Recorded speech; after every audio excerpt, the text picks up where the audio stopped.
Hi. You guys, can everybody hear me? Yes, we can. Sweet. For ease of our speakers, for anybody who is hi.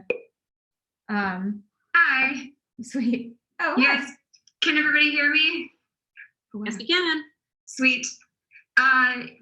For ease of our speakers, for anybody who is hi.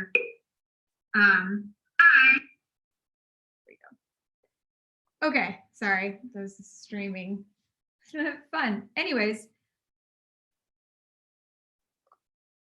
welcome to the final presentations. This is penultimate. This is such a big thing. I'm real excited to hear everything that everybody has done. All of the partners have been excited to hear about all of your fantastic work. And we're just going to go over a couple of things we've already said in the channel. At the start of the presentation, we're going to go in team order. All of the presenters who are presenting the project should be in the panelist role, which is something that organizers can do. There's a few people in here who can be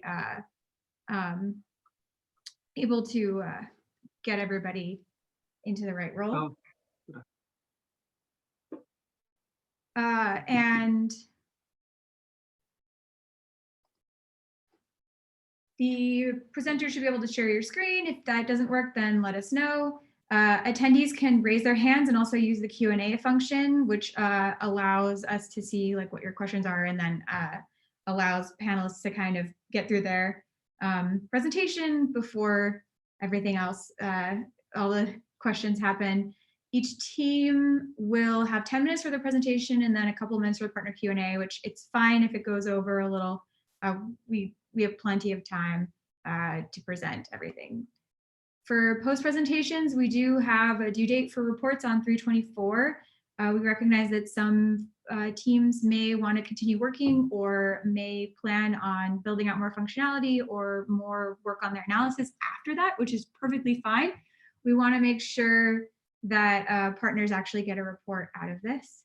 And we are also allowing or hoping that if you want to, we can turn your project into a larger code affiliate project. You can start recruiting, we can recruit more people to work on it. And we're also trying to figure out what's the best ways, given what you've done, to make your projects available for partners. I think for the most part, a lot of teams are making reports or visualizations, and those can be made available through Git. If you have something that's like a website, we can discuss options of hosting that. If you have something that is more interactive, there's methods of making it hardened and available to the partners in a more consumable format.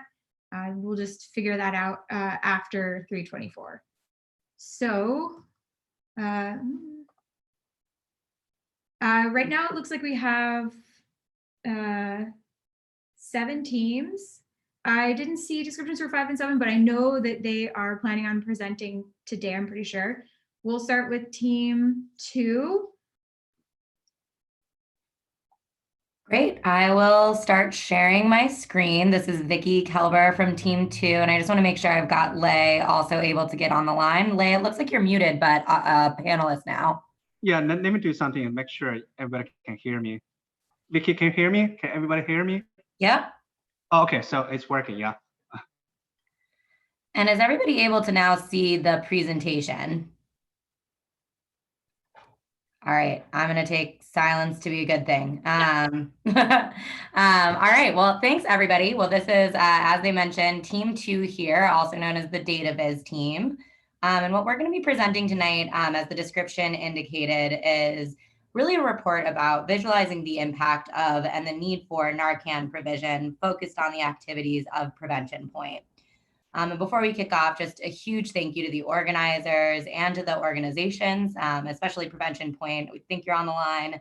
You guys were really amazing dealing with all of our many questions. So thank you so much. We definitely think that everything you were able to provide us made this such a better and more human story. And we appreciate all the time that your team spent as well. But first and foremost, as we're getting into this presentation, what were we trying to do here? So we really tried to tackle the particular question around uncovering this impact of Narcan or Naloxone provision, I'm sure I'm saying that wrong, Naloxone, to help Prevention Point raise more funds for the program. We were really inspired from the beginning by Prevention Point's commitment to saving lives through this program. And as we got into the data, we were even more impressed by how effective this treatment is at bringing people back from overdoses. And so our goal was truly to provide a resource. Many of us have worked or currently work in charitable giving and fundraising. So sort of leveraging that particular lens on our data skills to help raise more funds for this particular program. And we aim to do that by combining data from many different places, which I'll talk about in a second, with visualizations, as well as with human stories shared with us by Prevention Point, to try to help get more donors to become engaged with and support this particular program. So how do we do this? Well, really early, Prevention Point had shared that one of the challenges they're facing is that funders had taken this 8% decline in deaths from overdoses to also indicate that there was a declining need for Narcan in 2018. So Prevention Point really needed to tell this story of the impact of Narcan provision on saving lives and emphasizing that there is still work to be done. But the data that we received from Prevention Point, we saw immediately why it was so challenging, because the data could only tell one part of that story. And so we really tried to solve that by researching, scraping, and then merging publicly available data sets, with the help of many of our fellow presenters here tonight who were very kind in sharing everything they also found. With these data sets provided by Prevention Point and some of the other organizations and groups to tell this full story. So we're aiming to create sort of a couple of different fundraising resources that Prevention Point could use. And we really want these to also be able to speak to any audience, as they shared with us that they have a lot of diverse donor sources, and some that might have very little or even no knowledge of the crisis coming in. So without further ado, we will bring you into what we put together today, the overarching fundraising presentation, which is visualizing, again, that impact of and need for Narcan provision. So first and foremost, what is the situation? Well, as we all know, and I'm sure have learned even more over the last few weeks, the opioid crisis has been increasing steadily over time. And Philadelphia itself has been at the epicenter of this crisis. Specifically, there were more deaths related to opioids in Philadelphia in 2018 than in any other major US city. So even though we see that decline, we still see over 1,000 people who died. And it's still 20% higher than any prior year on record. The vast majority, as you can see here, of these deaths have been related to opioids.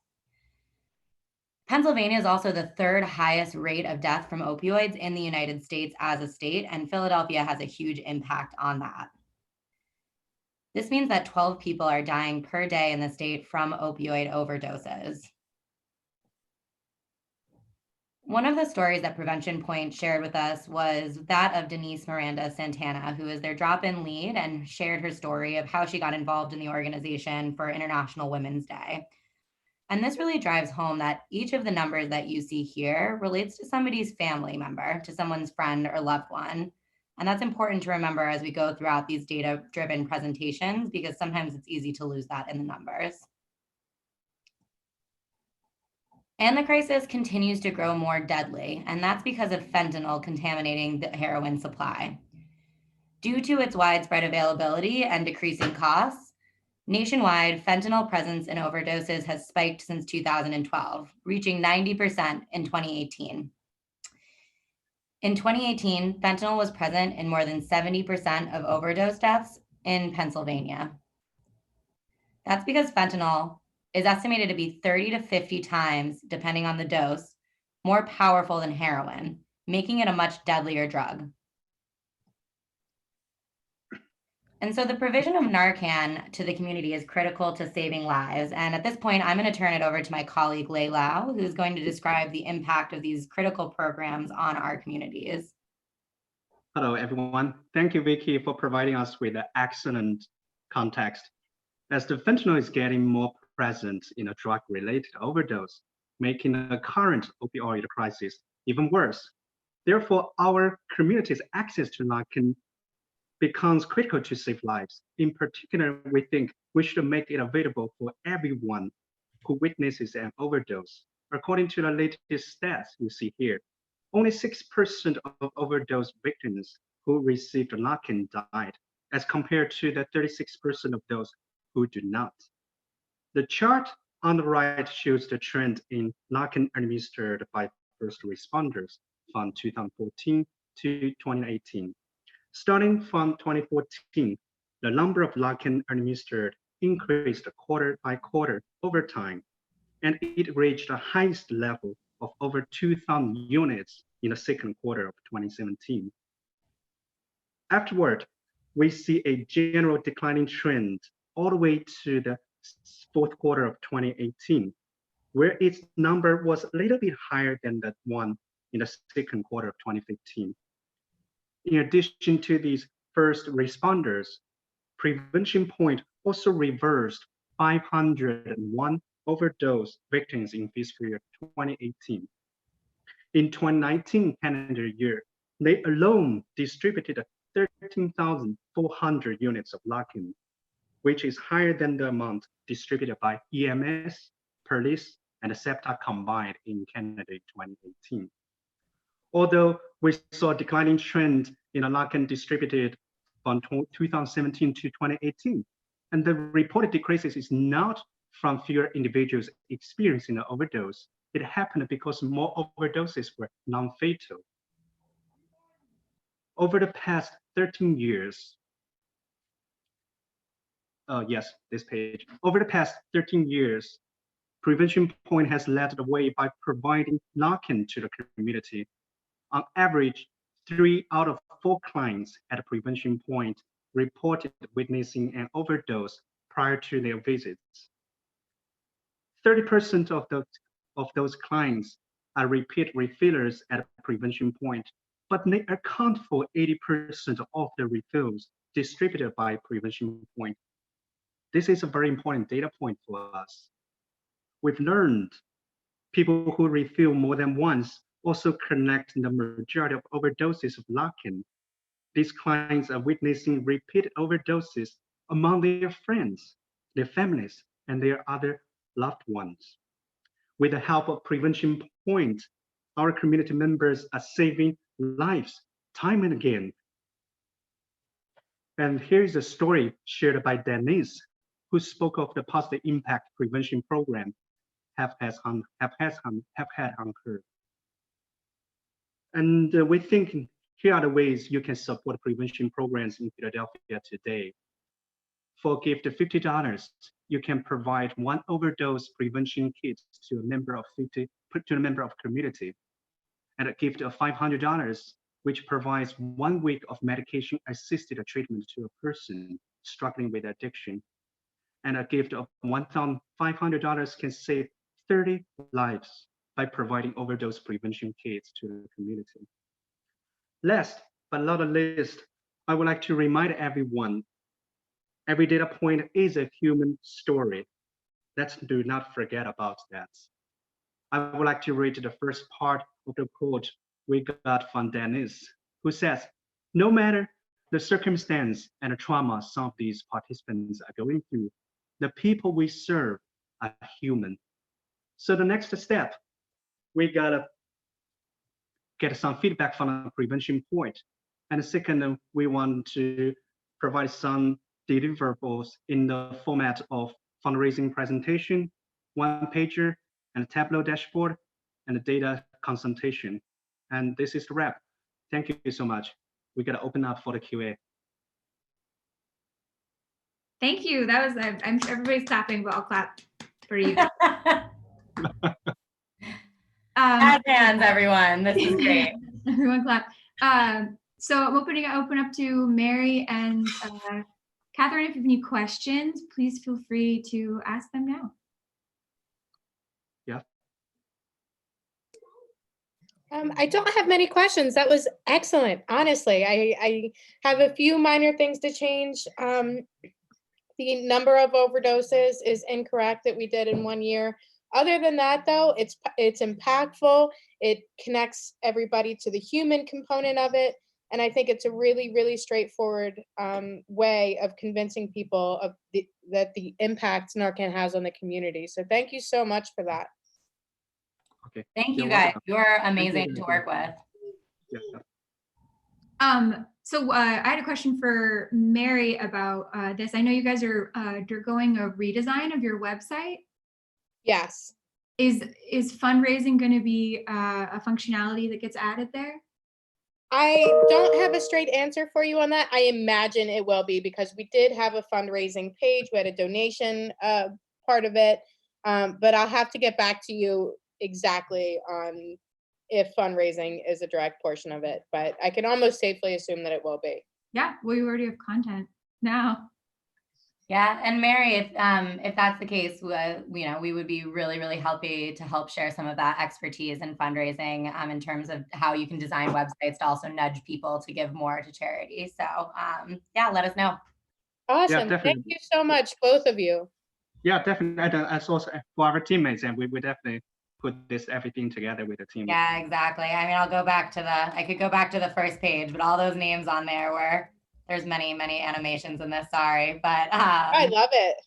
They all were absolutely a team effort here. It was really, really incredible to see everybody come together. This is amazing. Thank you both. Any participants have any questions, we can put them in the Q&A section. And I think this is great. It is team 4. I think you're here and accounted for. Yeah, I'm here. Okay. I believe also Yeah. Kelsey as well. Sweet. All right. Yes. Can people hear me? Yeah. Yep. I'll go ahead and share my screen. Okay. Yeah. So our question was fairly straightforward in terms of its substance. We wanted to try and give some estimations of the number of injecting drug users in Philadelphia. So I'm going to kind of gloss over some of those initial slides and jump straight into what it is that we took as our approach. Give me a second. There we go. So it all boiled down to us needing to use what are called indirect methods of estimation, something different than direct survey methods and that sort of thing. I'm going to gloss over some of the items within this slide, but the main ones to focus on are why do we do it? The main reason being that injecting drug users are comparatively a hidden population, so they're typically not a type of population that's easy to touch with direct survey methods and direct methods of estimation. And so you kind of have to get a little bit creative in how you estimate the size of a population based on the data that's available. So there's a couple different methods that we used. We'll talk about each of those as we go through them. But before we jump into them, just wanted to provide a couple caveats before we show some figures. So all of these estimations kind of depend on a couple of assumptions, and depending on the estimate or the method that we implement, we are going to be violating those assumptions in certain ways, and we'll try to call those out as we go through. The two that I want to highlight that we primarily violate as we implement some of these various methods is the stability of the population. So the assumption that over the time period that we are looking at, that the change in the size of the population is negligible. You'll see in one particular estimate at the end that is probably a faulty assumption. And then the other one that's particularly important is the third point about matching definitions. We're basically going to be using, in certain instances, information that other sources have compiled in order to then take information that's directly relevant to Philadelphia and use the information that's been compiled by those other sources to inform how we interpret the figures that we know about the Philadelphia area in order to provide our final estimate. The big problem here is that now we're using information about a different data source that doesn't necessarily match up with the population of Philadelphia itself. So something to keep in mind as we dive into it. That's kind of just to set the groundwork, and then we'll dive into some of our different estimates now. So go ahead, Kelsey. Okay, so I did the math and the coding for the first two methods, so I'm going to just talk about them. So before we get into the actual estimates, I want to mention where we got our data. So there's a lot of data that we were provided through the Datathon, but it was not mostly the right type of data. So we, at the end, Sam's gonna show an estimate using Prevention Point's needle exchange data. But we went looking for other data because these methods are typically done using, these estimates are typically made using arrest data, treatment data, and overdose data. Wait, where'd the slides go? Are they still there? Okay. So this did eventually get, yeah, we're good. No, quick, can you go back? Yeah. Oh, this is fine. Okay, whatever. So there was the Philadelphia Department of Public Health has this Tableau page with data about the opioid epidemic. So it was eventually incorporated into the Datathon as well. So we use that, and there's this Open Data Philly, which aggregates publicly available data from the city, and this is where we got data on arrests for drug possession. Okay, now next. There we go. So just again, like before we show the actual estimates, this is the distribution of the data that we're going to be using for the addition and multiplier methods. So for arrests, this is information from the district attorney's office, like I said, via Philly Open Data. The problem with this information was it was for all drug possession, and not necessarily people who were injection drug users or opioid users. So we had to make an assumption here and assumed that the proportion of people who were using opioids were the same as the proportion in which those drugs were seized, and so that number is adjusted. There's medication-assisted treatment patients. So this is all from the Department of Public Health. So this is, they had information on people on Medicaid who were receiving medication-assisted treatment, and also people in Philadelphia jails who were receiving MAT. So this is an underestimate of the total number of MAT patients in the city, but this is what we had data for. And then for overdoses, this is again, this data is from the Philadelphia Department of Public Health.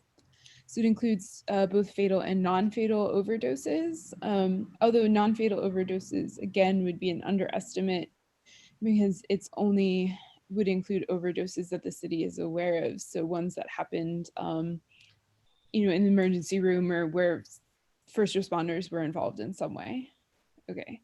All right, so yeah, so the simplest estimation method we found was an addition estimate. So it's really just adding together the number of people receiving treatment, the number of people arrested for possession, and the number of people who overdosed.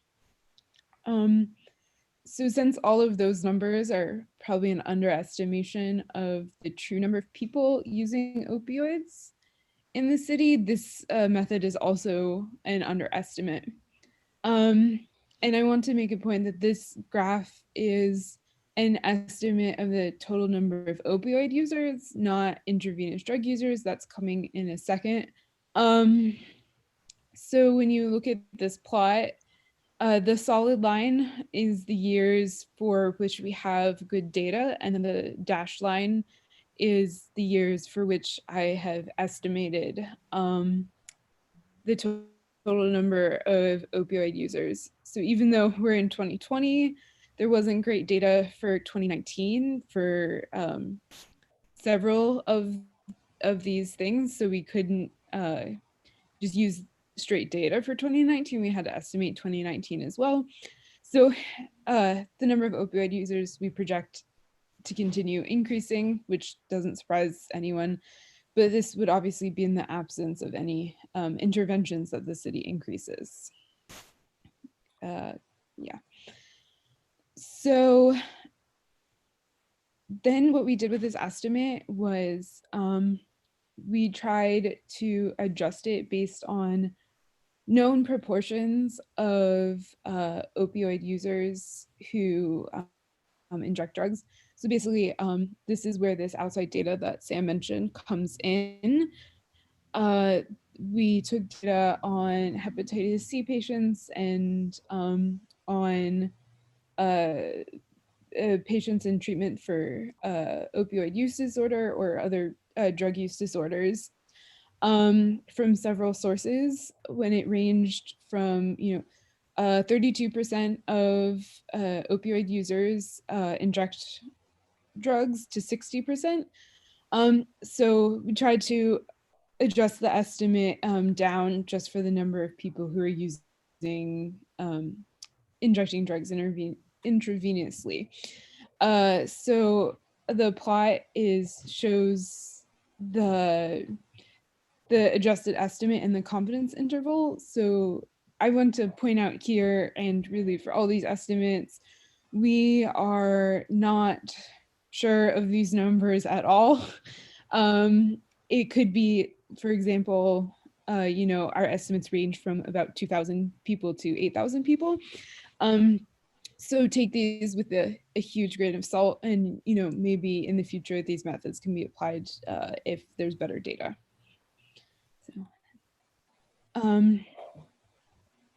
So that was method one. So the addition method is the simplest. You just add known individuals together. So this multiplier method is probably the next easiest method to apply. So the idea is, if I know what percentage of people typically do a thing, we can extrapolate from a sample the total number of what to do X. So for example, if I know that like 90% of college students drink on the weekends, and I sample 100 college students, and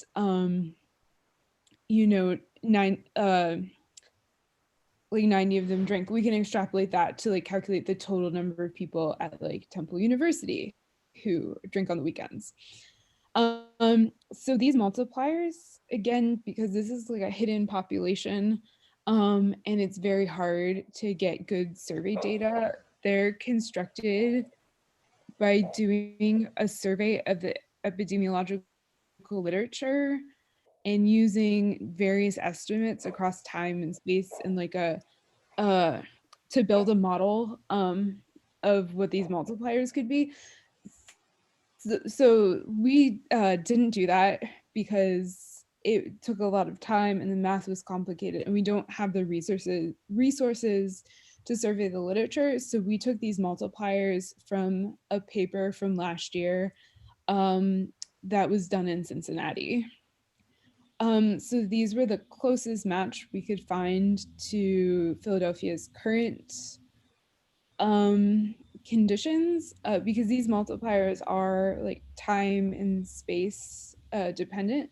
So if you use numbers from a decade or two ago, it won't be accurate, and also from somewhere where there's less opioid use or like different laws or something, like that wouldn't work as well. Yeah.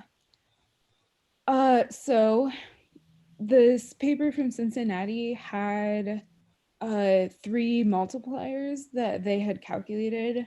So they had one for individuals receiving medical assisted treatment, one for fatal overdoses, and one for non-fatal overdoses. So we applied all 3 of those to our data. So you can see the 3 estimates here with confidence intervals around them. So again, we're not really sure of this information. Again, solid line is the years for which we have good data, and then dashed line is that projection into the future up until 2025. You can see there's a huge gap between the numbers for medication assisted treatment and numbers for fatal overdoses and non-overdoses. In the medication treatment estimate is well outside of everything else we've estimated and what the numbers look like. So that's probably a case of Cincinnati's data applying poorly to Philadelphia. So probably that should be ignored. So if we can move to the next slide, I just have it plotted for both types of overdoses. So this is probably a more realistic estimate of the number of opioid users in the city. And then if we can keep going, yeah. So these are adjusted based on like known proportions, again, of opioid users who use injection drugs. So again, the medication assisted treatment is high with a very wide confidence interval. So it's probably not right. But and the overdose numbers are wrong as well, but we're hoping that they're more in the ballpark wrong. Yes. And then here you go, you can zoom in and see the overdoses alone. And that's all I have. I'll turn it over to Sam for the Poisson estimation. Thanks, Kelsey. So the data set that we used for this estimator is significantly different from all the data that we collected from the city, which was typically aggregated in some sort of manner. In this instance, we had data that was collected by Prevention Point that recorded the date that an individual visited the site with a sort of like generated unique identifier to preserve the anonymity of the individual. And it also included information about the site that they visited and the number of syringes that were dispensed and returned during that visit. So we took that data set and used it to apply sort of what statisticians call a capture-recapture method, or at least apply a type of estimator that is used in the instances of what they call a capture-recapture experiment. That's something that is frequently used in ecology, from what it turns out, just based on our reading of the literature, but it's also actually been used in other instances to take needle exchange data. We found an instance where they took needle exchange data and they applied this estimator in order to estimate the number of intravenous drug users. So it seemed like it had some pretty good backing. Spoiler alert, some of the math actually really confused me. And so that's a note for a little bit of further investigation or further application within this project. But a couple key assumptions. First is the time periods over which we apply this estimate.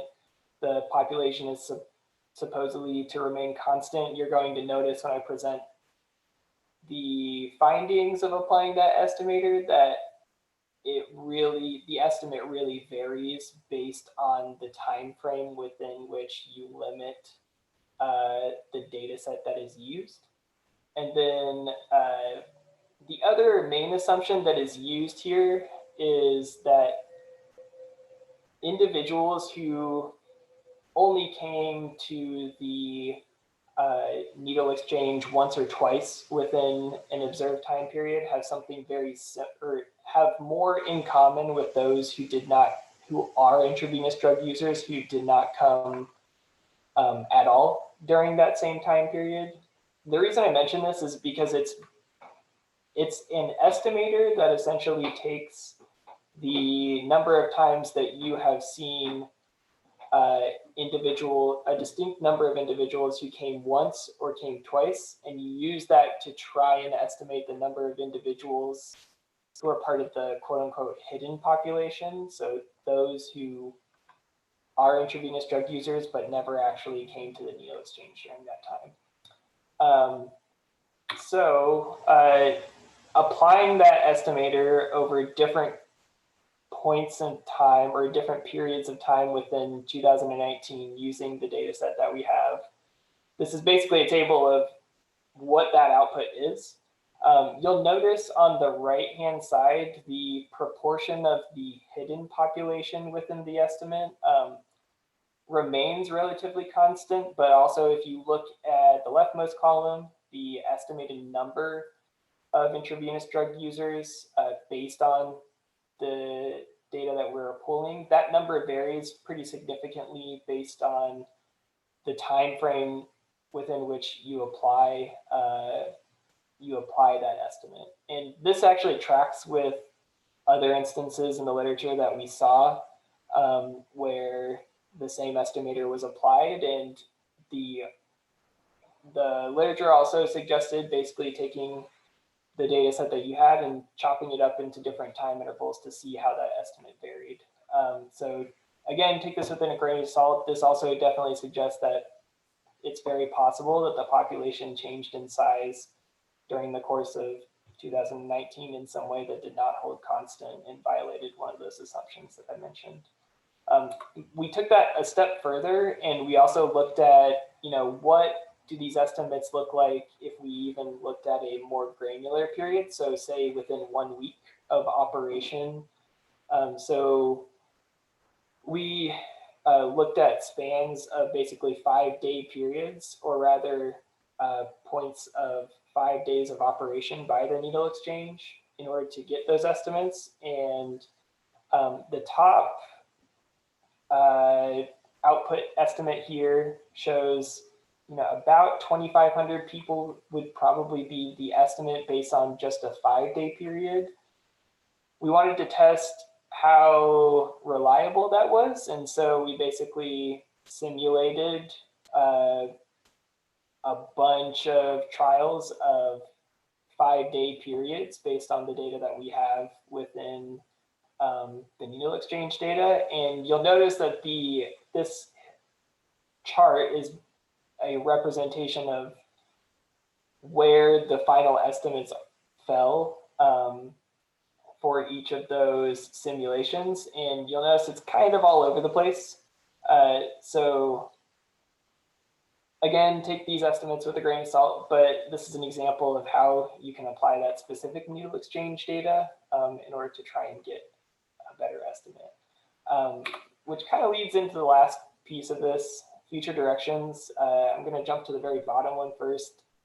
I had a lot of trouble interpreting some of the literature on how to estimate the uncertainty of this particular type of estimate. So I think first and foremost, I would highly recommend further work being done on just getting some confidence intervals of the varying time periods and getting a better understanding of that. This really stretched my knowledge of just, I guess, like my knowledge of reading math papers really is what it comes down to.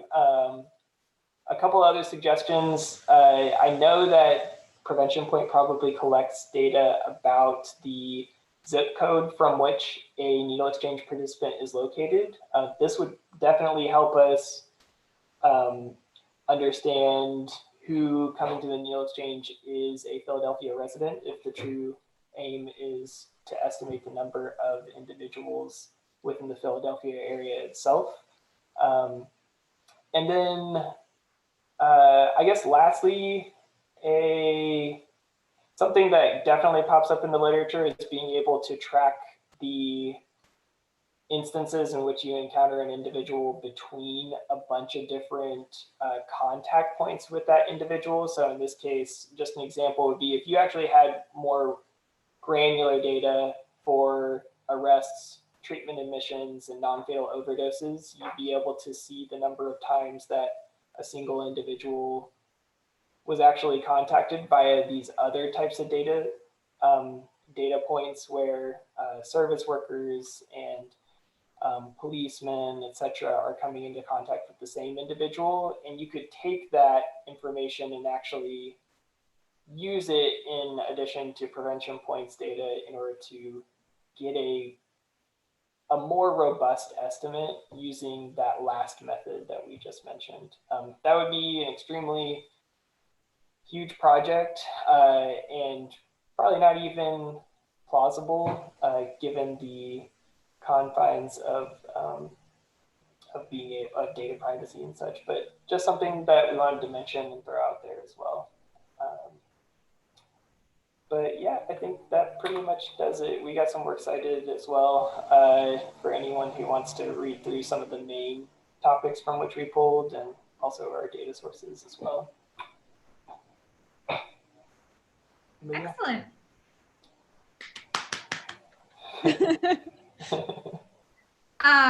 So opening it up for questions from Prevention Point, can you just briefly go over like what was the min and max of your 2019 population estimation? Yeah, that's a good question. Just aggregated in terms of among all of our estimates. Yeah. So if you're including the 5-day operation types of estimates, it pretty much is about as low as like 500 people, and then goes all the way up to that that upper bound of the medically assisted treatment multiplier method. Yeah, if you back up a couple of slides. Yeah, so this goes as high as about 40,000. I mean, I have actual numbers, but I think that's a gross overestimate. Yeah. Yeah.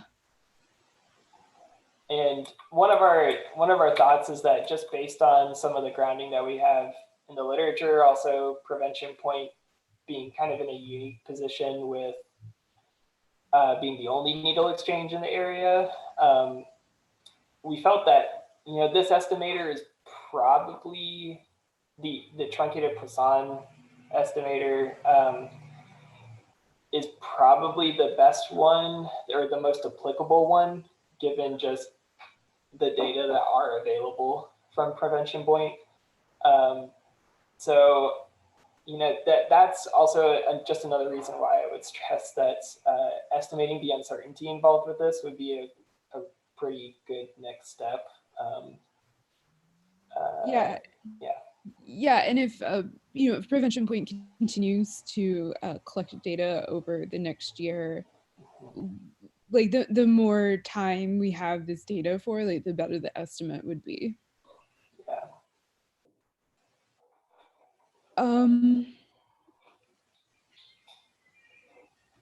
Okay, it looks like there's a couple of questions in the Q&A.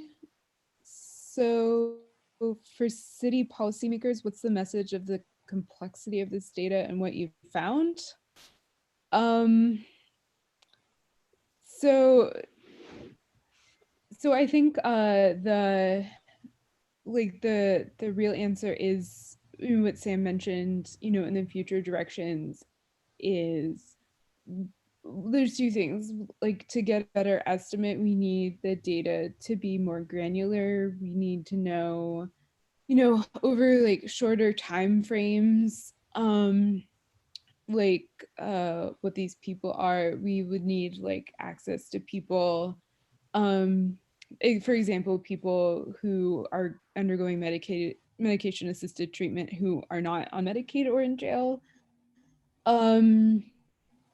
And we really need to get a really good estimate. You need that capture recapture data where like when a person is encountering the system multiple times. Like, for example, for the addition and multiplier estimates, we did not have individual level data. So we just had to assume that all of these individuals were independent individuals, but that's obviously not the case. Like we must have double counted people at some point, but we have no way of knowing.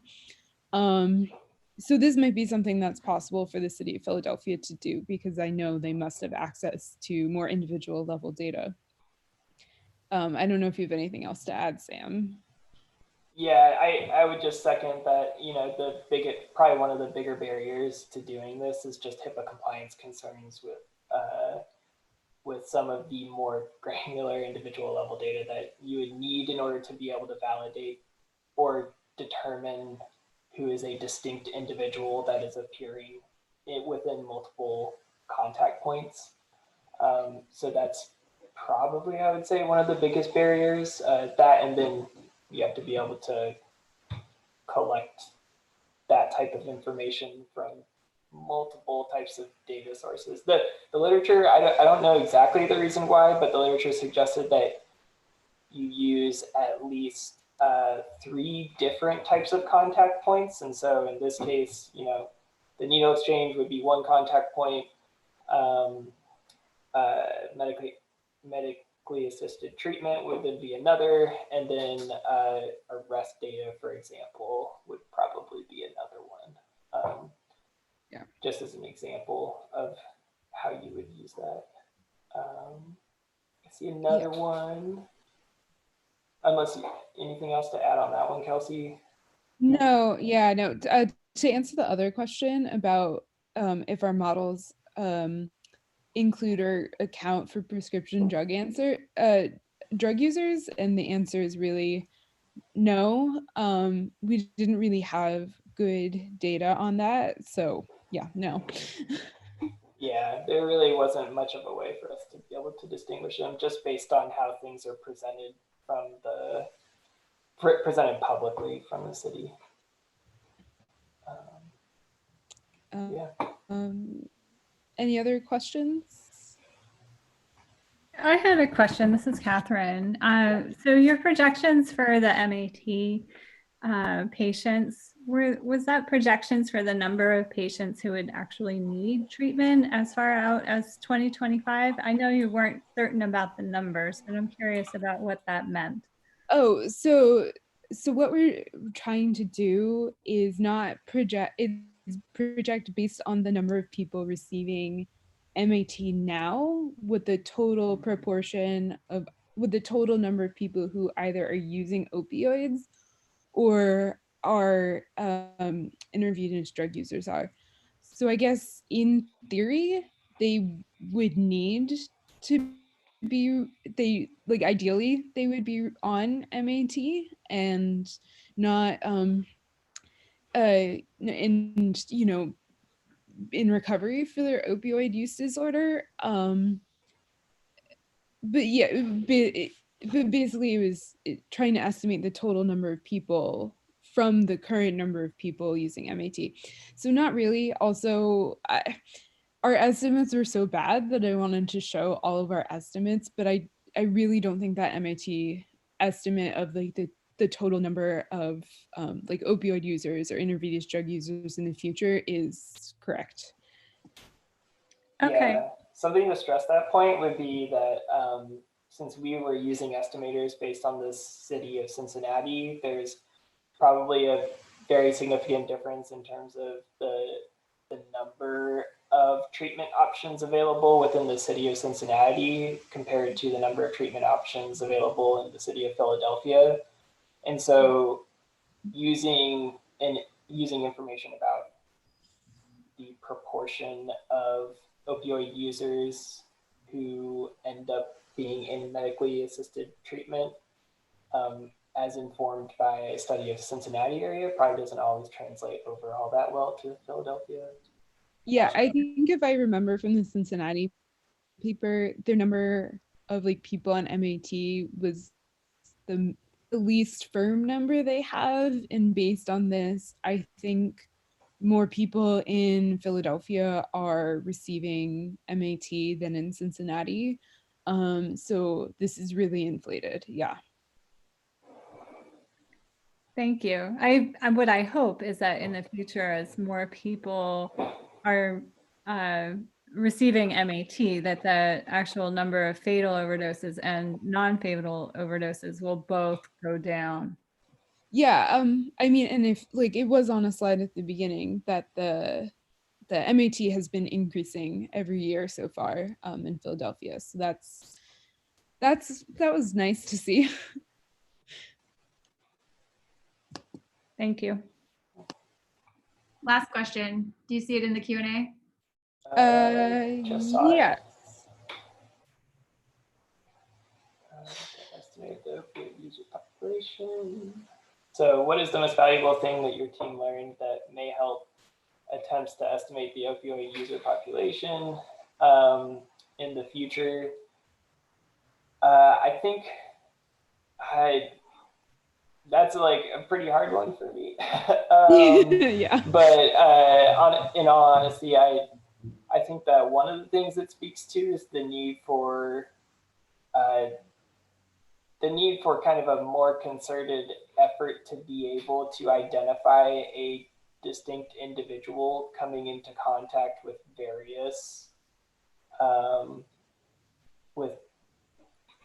contact points of the system, so that you can do a fully robust estimate using capture-recapture methods.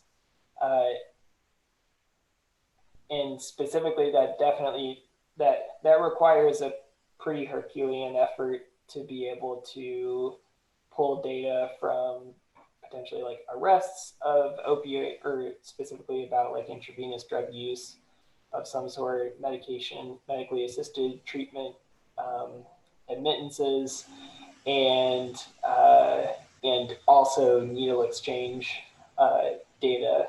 And that's a pretty huge undertaking, but a lot of what we read seemed to suggest that that was probably the best option to pursue. Otherwise, it does focus on a pretty significant review of the literature to be able to develop some accurate multipliers that you can then use to apply to the data that's published by the Department of Public Health. Anything else to add, Kelsey? Yeah.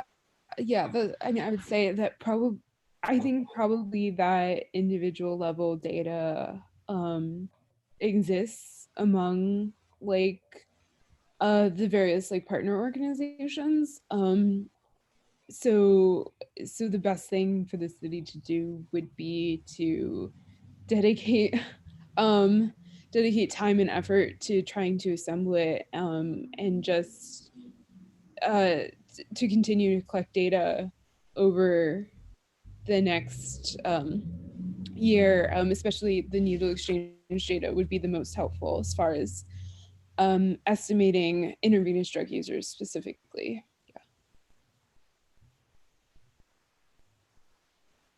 Awesome. This is really good, you guys. Up next, Thank we you have, guys for this Herculean effort, honestly. Thank you both.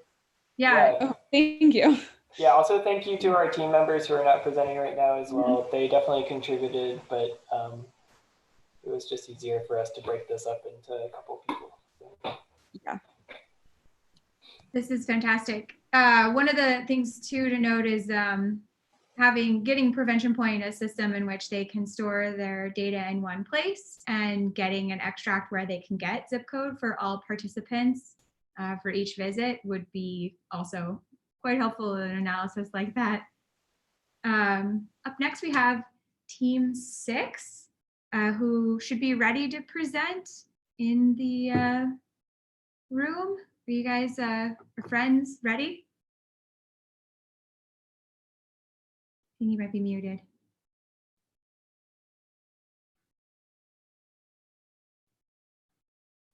Is it Samara? Hear me? Okay, there we go.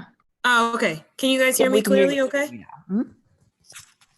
Okay, great. Hi, everybody. Good evening. My name is Samara. I'm here to present for our group alongside my colleague Zoe. Our group name is Hexel Drop. So below are our group members here. They're CHOP and Drexel affiliates. They either work for CHOP or go to school at Drexel. So a lot of this effort and teamwork goes to all of our team members listed below. Okay. All right, so some of the data sources that we've utilized to formulate this presentation, and most of this goes to the success of this project, was from CDC, PA.gov, and Prevention Point.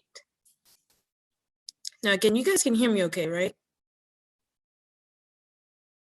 Yes, we can hear you. Okay, good. All right, so to start off, we're going to start with drug overdoses in Pennsylvania. The who, when, and how many. All right, so our first slide here, we have the overdose fatality cases between the years of 2015 and 2019 by month. So this graph shows that out of the 50 states, Pennsylvania was ranked as the 5th highest of amongst drug overdose cases out of the 50 states, which signifies the prevalence and incidence rates of opioid use and death rates amongst Pennsylvania, which is pretty much detrimental, which is the reason why we need a lot more research data involved in really honing in on what the problem is here. All right, and now we're gonna go to the when here. That's the when do Pennsylvania overdoses peaks? When do these overdoses occur? At what points? So we have two figures here. We have the weekly overdose trends and our hourly overdose trends. Now on the left-hand side with the weekly overdose trends, the graph shows that the weekly overdose trends occurred more during Friday and Saturdays of the week, Saturdays being the highest. And then we have here our hourly overdose rates, which occurred during the hours of 8, 9, and 10 p.m. So between these two graphs, we pretty much found a significant proportion of overdose cases amongst individuals who from Friday and Saturday and between the hours of 8, 9, and 10. And again, this all goes into like the survivability rate of how opioid use is pretty much affecting affecting our rate currently. Okay, so now we're going to the who. We have people aged between 30 and 39 that make up the highest percentage of overdose incidences. So the graph to my left shows here that the overdose incidences occurred more amongst young people, which is the peach-colored graph here, in other counties as opposed to Philadelphia, which had a higher overdose incidence among people from age ranges that were higher. So pretty much not administering Naloxone for people in higher age range groups are less likely to survive and overdose. Again, which actually goes into that whole survivability aspect. Okay, so now we have here, this figure here shows their survival rates by age. So pretty much the higher the rate of Narcan administered, as more overdoses are present, more counties are taking effect. So as you can see here, like the blue line here indicates that higher rate. You have the lower administration between those who are in the higher age range as opposed to the one above it. All right. So then we have the Narcan treatment rate increases with OD case load. So as the higher rate of, again, this is just to go back to the first graph. This again shows the higher rate of Narcan administration. There are as more overdoses present in those counties. But this again just shows the significance and the survivability rate amongst those taking opioids and being administered Narcan. Not going. All right, so Zoe will be presenting our next portion of the presentation. Okay, great. Let me try to take over. Sorry, being rude. Okay, does that work? Does that come through? Yeah. Awesome. Great. So I'm gonna kind of keep building off of what Samara pointed out there. So she's been describing kind of this sense of who's making overdoses, and also pointing to this county level analysis. So I'm just gonna make sure. Oh, perfect. So we're gonna get a little more specifically into how naloxone actually ends up saving lives and how that's made accessible to people through prevention points. So this is another one of those graphs that it's, again, each of these dots is a county. So here, we found this to be really powerful that as a county increases the amount of Narcan that's being used in all overdose cases. So, out of all overdose events, how many of them involved Narcan being administered? Survival, as Samara was mentioning, like survival increases, deaths go down. But you see that this actually has a strong effect that isn't really captured until you get past about the 50–60% mark. So what this means is that as the use of Narcan is saturated within a county, as the counties become, it's more and more and more often that it's used, you really get this amplifying effect of survival. And interestingly, the difference really in the 25 to 50% isn't that significant. It's really once you start to amp towards 70, 80, 90, and you can see that Philly is really far in that direction of use of Narcan in this data. And this is very similar to a graph that you saw earlier. So Samara mentioned the difference of how this affects people by age. So what you'll see here is that there's one trend for the teal figures, which here represents administering Narcan. So if people do receive Narcan, no matter what their age range, they show a very consistent survivability and low death rate. So here the points are our best estimate. The lines are confidence intervals of 95%. So we are 95% sure that, for example, for 30 to 39-year-olds, the death rate is somewhere around 8–9%. Now, what you can see is in contrast, if Narcan is not being administered, not only is that rate higher, so you can see it jumps up starting at age 20, but the effect only amplifies over time. So we're showing a really strong difference between survival, of especially in the 40s, 50s, and 60s, where those numbers get up to about half a survival rate, or a 50% chance of survival. So we really wanted to emphasize that there is a really different effects and impact based on the age group of who is experiencing the overdose. Also, of course, fentanyl being in the mix is associated with more lethality. We wanted to show that there continues to be a strong effect of naloxone in helping people, even though the overall death in both categories increase. So whether or not someone uses naloxone or not, in general, and when fentanyl is involved, there are more deaths. However, there's still a very, very strong impact of how many more people don't die. So this, and apologies, in the report, the chart's a little different, but we wanted to focus on the who here. So we really wanted to emphasize that there are 2,500 almost folks in 2018 who are the ones administering this extremely life-saving intervention. And you can see that it's majority male, about 2/3 male, but not entirely. And there's a slightly over half of the folks are white. Folks of color make up about 40% of the people who are using those services and getting Narcan and administering it.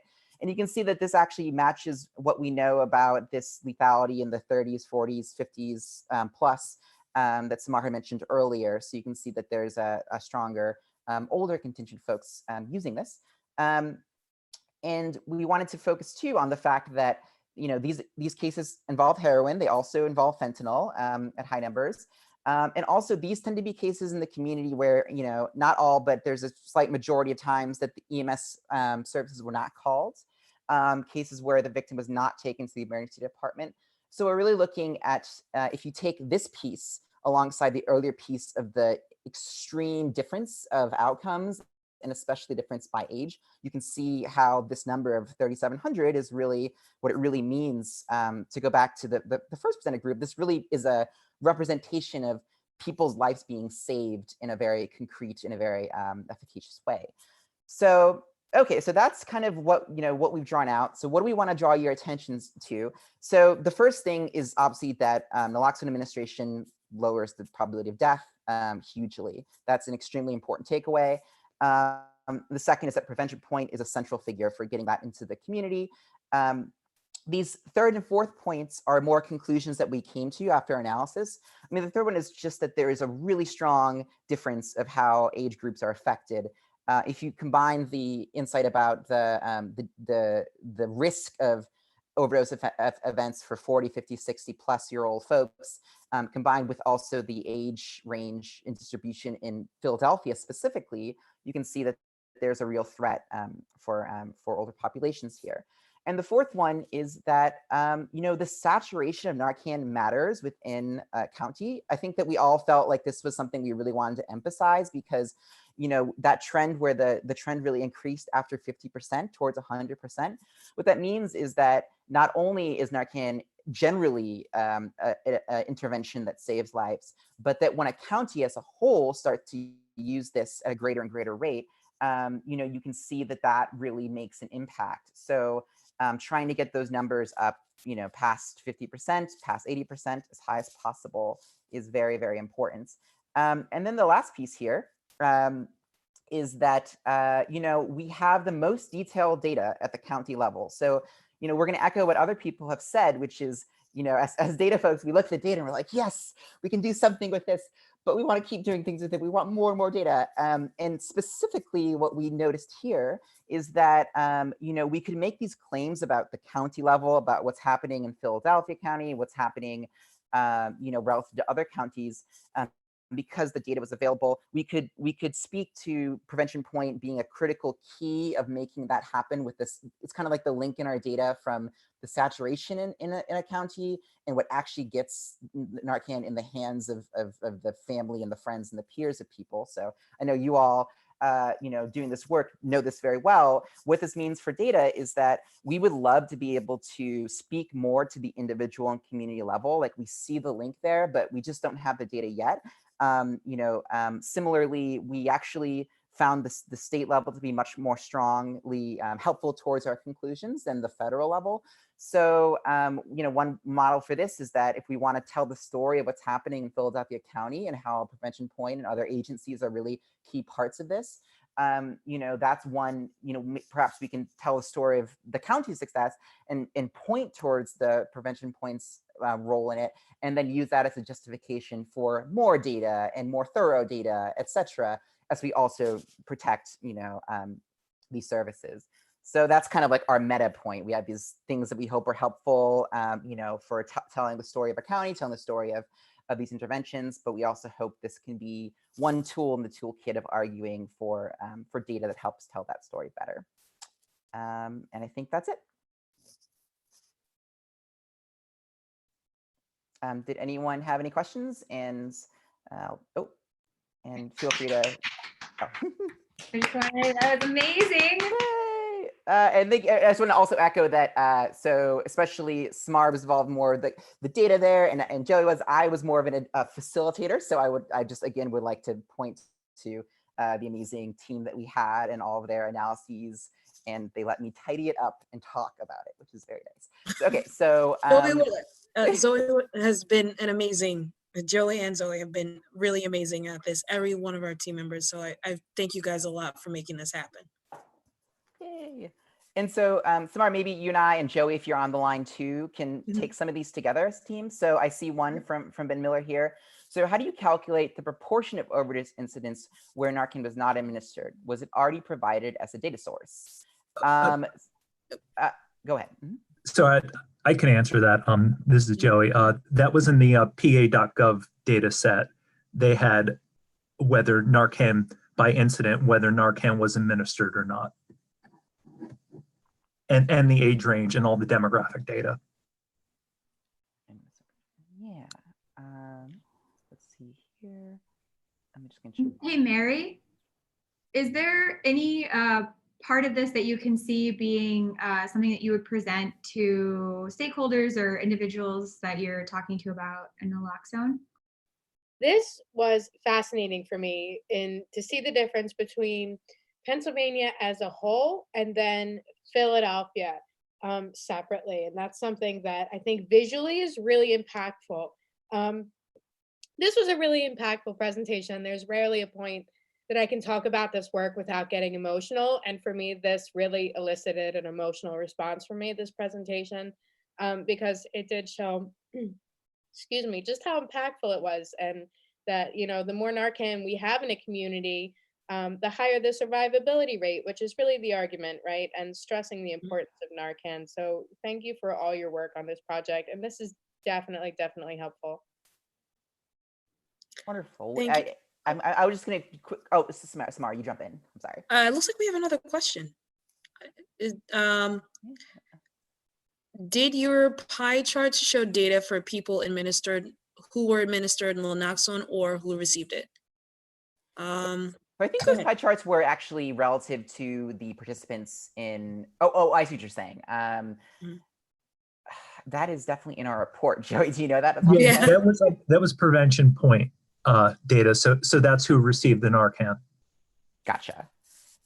And if I could just jump back just for a moment, I was just going to show that when you're talking about telling the story, you know, I was going to share that if I'm sure other teams can relate to this process, that there are a couple of points where our team was like, okay, we want to figure out how to tell the story. We want to figure out like what's the right angle, and are there, you know, so when we were dealing with this plot of the overdose deaths, you know, there was that hump in the 2017s, you know, where there was a there was a lot of success, and then there was a peak of overdoses, and they went down a bit, and we found that like we were very curious about this, and we're like, oh no, is this going to be counterproductive? You know, is this going to say, oh, we can ease off the funding because we had success? Like we weren't sure what to do with it. And what we realized is that, you know, with any framing of this type of investigation with data, it's really important to keep asking those questions of what's going to be the most helpful framework, not only for just showing that something's happening or not, but for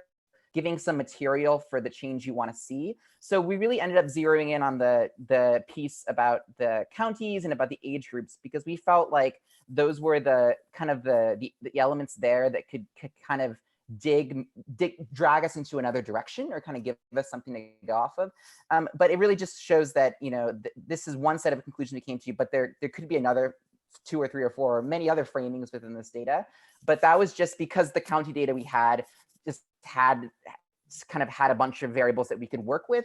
That kind of was the reason for that nudge. So I just want to mark that that's something that we were excited by and interested in. But you know, with another framing of data and analysis, perhaps there'd be another element that could tell that story. So yeah. We have another question. Okay, so Josephine Drew says, in your multi-state visual, which were the 2 states with the highest death rates? It was West Virginia and Delaware, and West Virginia is highest by far. Mm-hmm. But we're not close behind.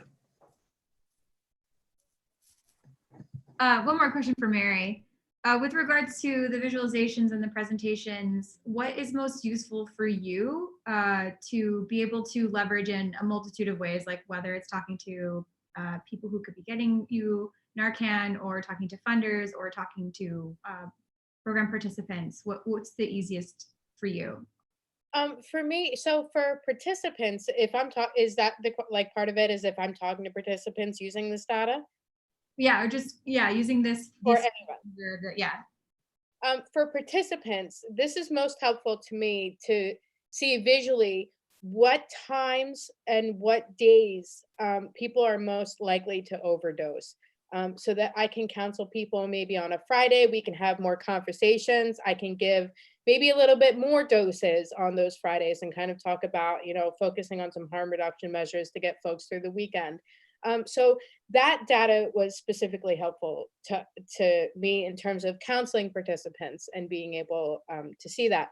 The other data that was helpful is definitely just the saturation of Philly and what that means for the survival rate. So those two things to me jumped out as immediately the most helpful. Awesome. Yay. One more question from me. This is Carla. This is a question to the team. I'm curious if you guys looked at any group differences in terms of outcomes. So are there any, say, gender differences or race differences in terms of who administers the Narcan and the outcomes, how impactful their administration is? And I'm specifically thinking about this in terms of maybe we can target specific groups to train a larger range of people within that group if they're going to be making a stronger impact. So just curious if you looked at that. I'm going to have, who wants to answer this one? I'll answer it. No, we didn't really examine that, but that's a really good angle. That would be a good follow-up to see exactly the demographic of who administered and survivability rate from there. But no, that's definitely good. Like to look at something in the future, continuing analysis. And we actually have a quite a few in as far as also the time frame analysis too, where we can go deeper on that as well. Yeah, I apologize for the one thing I was going to add is that we all have different approaches in our team, and it was really nice to work with a really experienced statistician, Mitch, who worked. Actually, several people worked in this kind of capacity, but did cross tabulations to try to isolate the impact. So that could be the combination of modeling an outcome and cross tabulations. Just that family of techniques was helpful in our case, but we actually ended up just not. I don't think they really specifically looked at the. It was more about the person experiencing the overdose than the person administering it, generally speaking.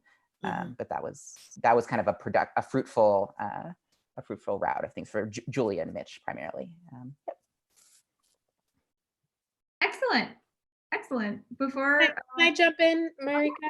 It's interesting. I like that question, and it's been something that we as Prevention Point have also been interested in trying to figure out is what characteristics of a person make them more likely to reverse an overdose than others. And unfortunately, when people reverse overdoses, the person that reverses it, their demographics and information isn't collected, but it is an extremely interesting data point that we also at Prevention Point have been interested in, both in terms of the community as a whole and focusing on staff members who frequently reverse overdoses. What characteristics do they exhibit? What are their demographics, et cetera? So thank you for asking that question. That's interesting. Excellent. Before I move on, just wanted to give a quick shout out to our fantastic sponsors, AT&T and CompassRed, for helping make this happen. And they've been super fantastic at checking in, hearing what everybody is doing, and just being so impressed and proud to be a part of this event. And also that they provided the t-shirts that are sitting in my kitchen, and that will be there forever now. Please don't forget to get your t-shirt. Otherwise I will have a t-shirt to wear every day for 6 months. So thank you to AT&T. I'll clap here from my little desk. And is the next team ready? Yeah, we're ready. Excellent. Welcome. All right, I'm going to share my screen here. Everybody can see that okay? Hello? Yes. Okay, great. So my name is Quinn McHugh, and I'm part of Team 7, who seek to do an economic impact analysis of the opioid crisis. So basically, our team is made up of several individuals. Myself, Quinn. Prior to this, I had no real manufacturing experience, so I really would just like to take this opportunity to really thank Code for Philly, as well as the sponsors, just to provide this opportunity. It's a really great event and for a good cause. John, if you'd like to introduce yourself. Sure. Hi, my name is John Fonte. As you can see, I'm one of the members of Team 7. It's important to note that even though Quinn and I are the two individuals spearheading this presentation, everyone made a pretty significant effort to make this happen.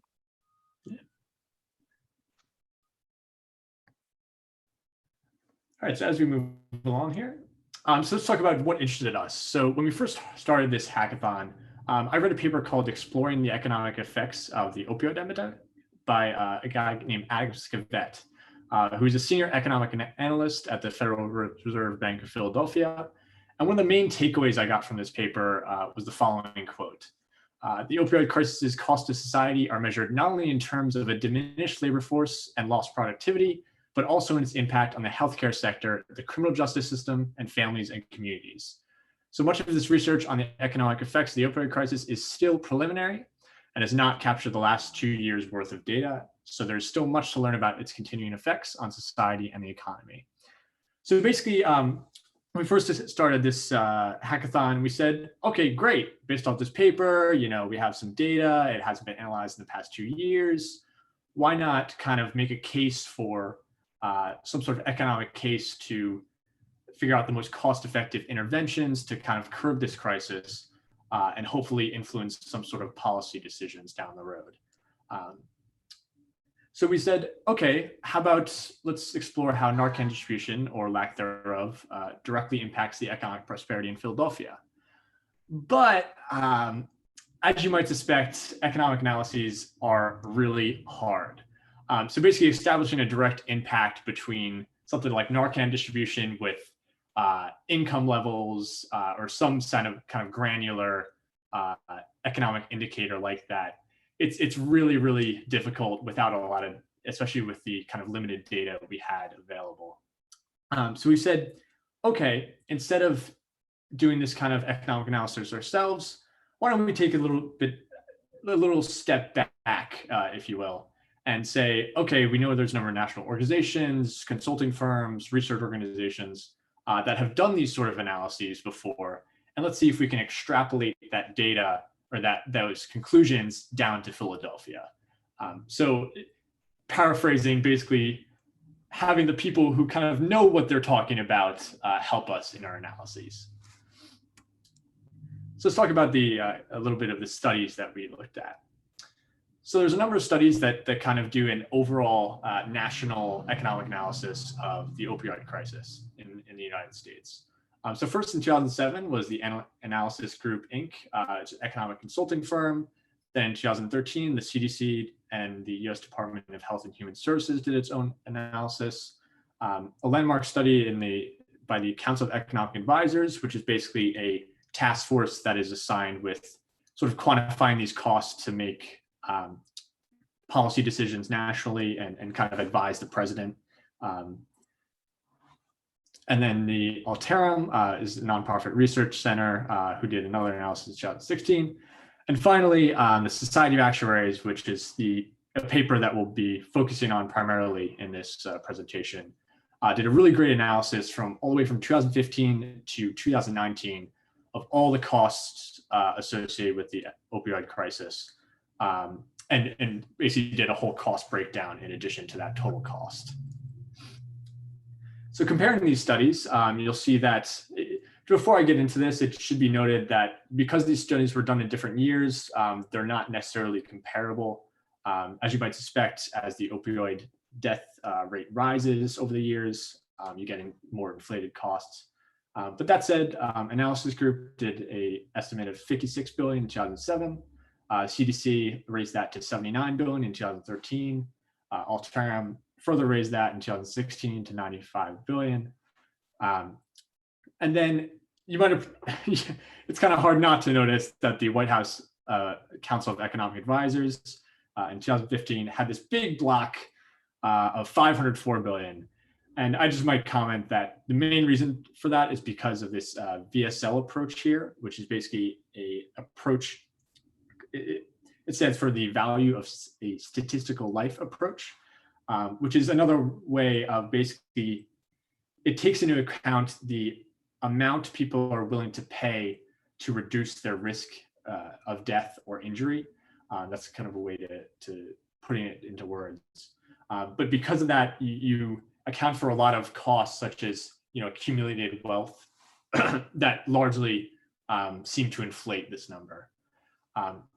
So later in 2019, the Society of Actuaries did this kind of analysis all the way from 2015 to 2019, and came up with around 188 billion in 2019. So we figured we'd focus on the Society of Actuaries paper because it's a lot more, it has a really nice cost breakdown, as well as it seems like a happy medium between the 95 billion of the Alteram and the 504 billion of the White House Council of Economic Advisors. So let's talk about that study. So first, the cost visualization. This is taken directly from the study. So as you can see, they broke down initially the cost, total cost of the United States by mortality costs, healthcare costs, lost productivity costs, criminal justice costs, child and family assistance costs, and education costs. Mortality costs largely, this 74.1 billion here, largely account for most of the costs, as well as healthcare. And this is just kind of providing a comparison of the costs over the years.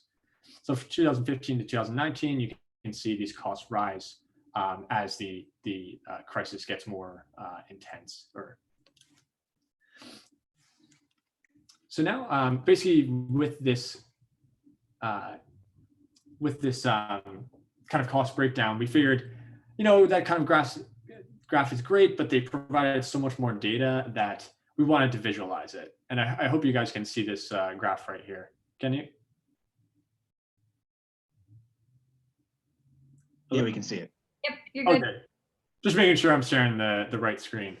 So as you can see here, we basically created what's called a Sankey diagram, which demonstrates the kind of a cost flow in between from the total cost all the way down to these little granular categories, cost categories.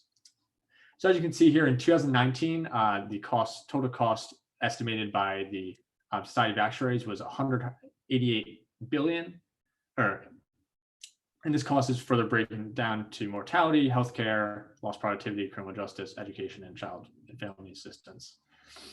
So this is further broken down to a whole number of other categories that you can kind of see by highlighting over each of these different categories.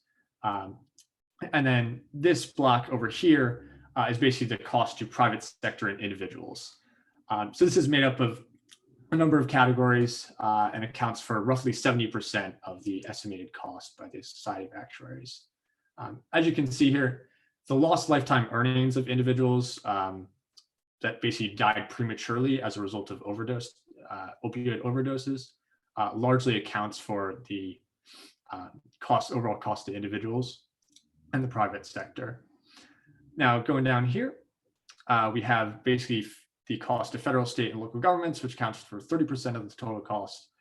And that's mainly due to a whole range of factors, maybe public insurance, police protection, correctional facilities, housing and homeless assistance. So basically looking at this cost breakdown, it gives a much better context for where these costs are actually going. And looking at this analysis, policymakers can get a much better understanding of kind of the interwoven costs associated with this crisis. So we also did this for 2018, 2017, as well as 2016, which, as you might suspect, 2016 is 156 billion as opposed to 188 billion. So moving down here, So before I mentioned that we'd like to extrapolate this cost to Philadelphia. So if this loads right here. There we go. So in order to do that, we realized when we're comparing the overdose deaths nationally and the overdose deaths locally in Philadelphia, that they have this really remarkable, if you compare the trend lines, basically fit an exponential curve to those two scatter charts. They're really remarkably similar. So we said, okay, if we want to kind of extrapolate this national cost breakdown to Philadelphia, why not just multiply by the overdose deaths in Philadelphia divided by the national overdose deaths per that year. Of course, it should be noted that this isn't really a perfect kind of extrapolation. For example, healthcare, there's a lot more nuance in that extrapolation, but just for kind of to get a rough idea of what this cost breakdown looks for Philadelphia, that's what we concluded. So as you can see here, it's roughly based off the estimation costs of the Society of Actuaries paper. It's roughly $3 billion in 2019 for the city of Philadelphia. This is further broken down into mortality at $1 billion, healthcare, which is almost $1 billion, lost productivity, which is 421 million, criminal justice, 183 million. And then going on to the other side of the Sankey diagram, roughly 2 billion to private sector and individuals, and 856 million. So based off of this diagram alone, if these estimates are reasonable, which there's still some analysis to do to figure out if they actually are, we're looking at enormous costs annually as a result of this crisis. So now that I've now they've kind of gone over a cost breakdown, let's look at a more specific kind of application of these costs. And if you want to take it over, John. Sure, thanks. Just gonna share my screen.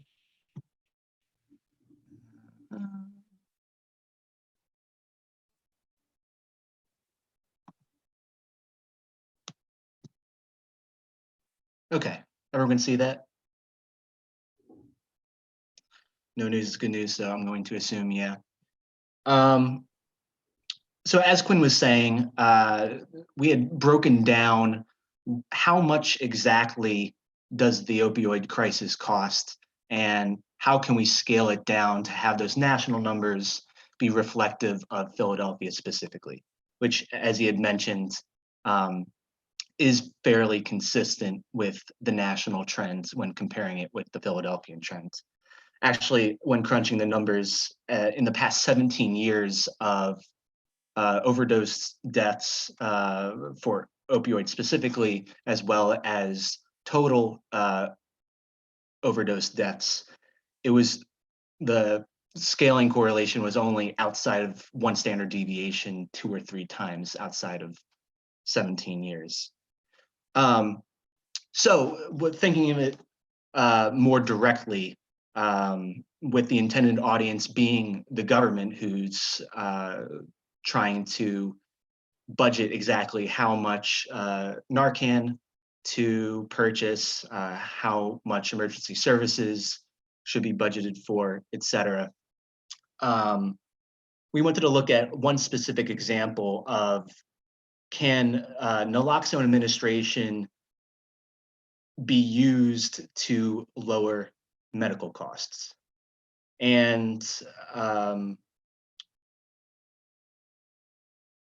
before I get into it, and this is something that should never be understated, obviously dealing with something so sensitive and then slapping a dollar sign on it seems to undermine the value of a life. Every one of these individuals is a human being. So I just want to emphasize that as we go along.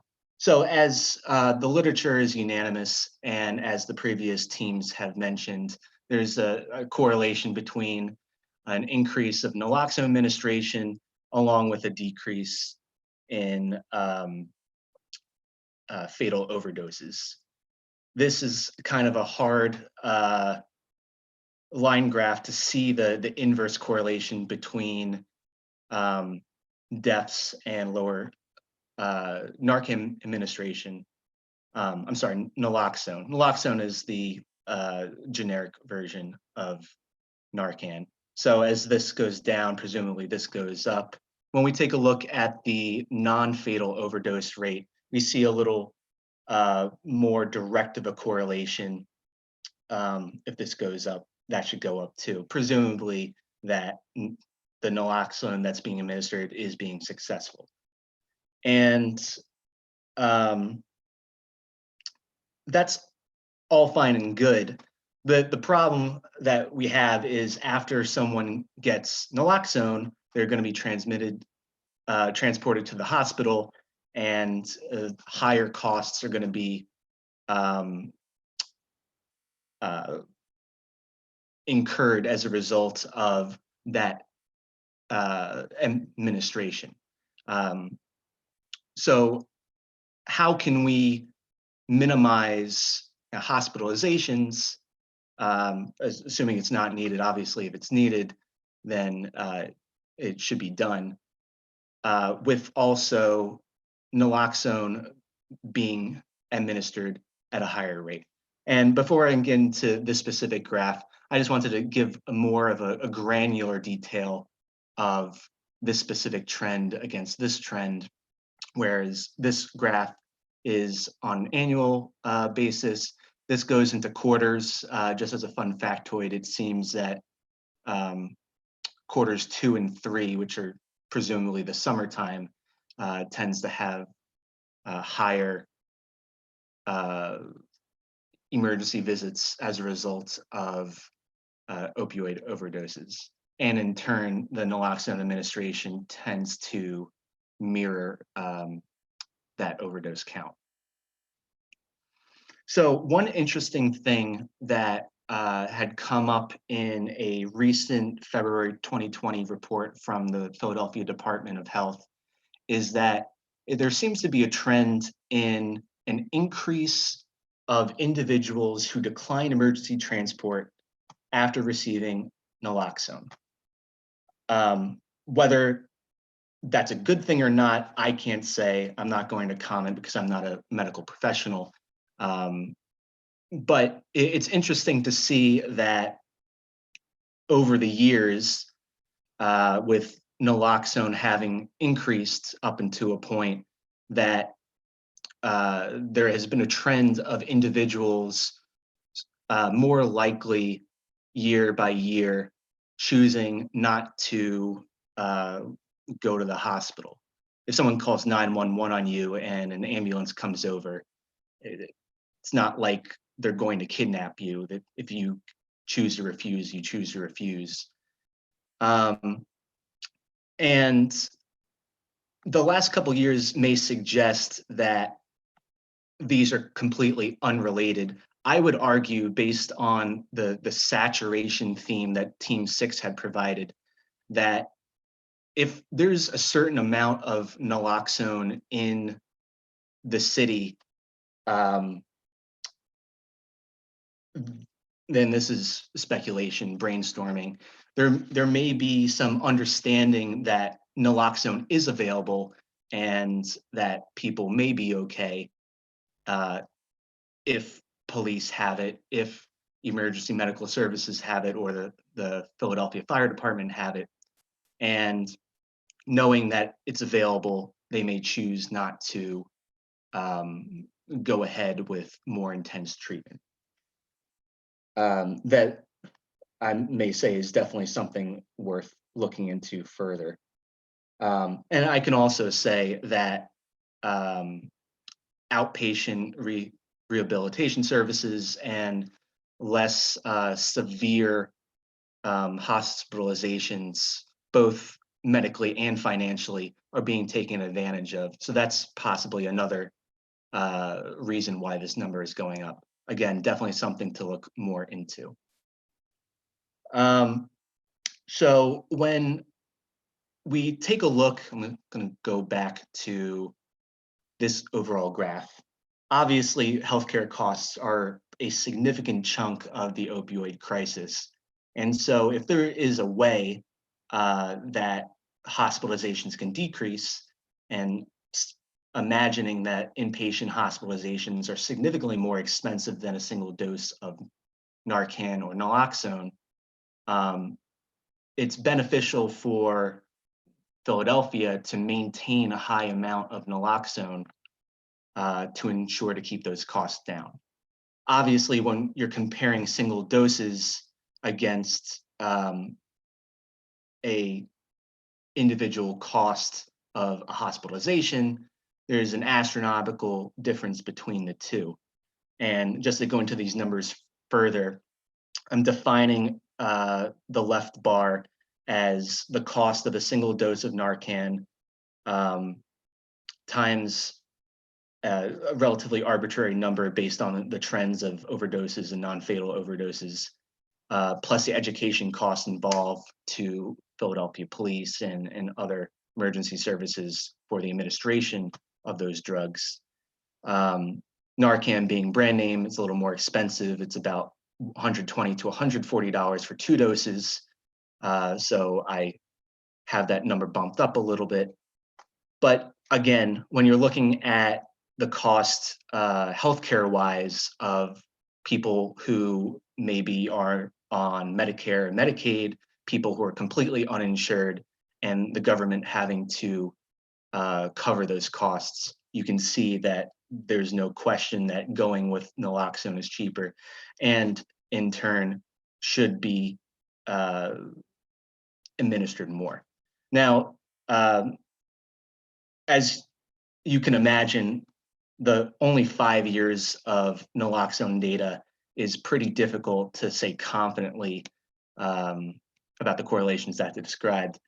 And in addition to that, there were several assumptions that the original data source that I got from had made. So I'm just going to run through them real quick. The administration counts that I had put down in those graphs are based on events. It's possible that someone needed 0 or 2 or more doses. Naloxone administration doesn't necessarily translate to an opioid-involved overdose. So if we're looking at opioid overdoses and naloxone administrations for any overdose, you have to take that with a grain of salt. And not all naloxone administrations result in a successful revival of the overdosing individual. So as we had seen with Team 6's bar graph, there's about a 5 to 10% death rate even with naloxone administered. And one final and very important assumption, all of this data had been looking at police, emergency services, and fire department services, but we see that this is only a small portion of how naloxone is being administered throughout the city. Doing the math, that's about a 7% fraction. Ideally, if we are able to increase this number, then we can save more lives. I'm going to turn it back over to Quinn for some of the future work involved with this case. And that's all I have. Yeah, thanks, John.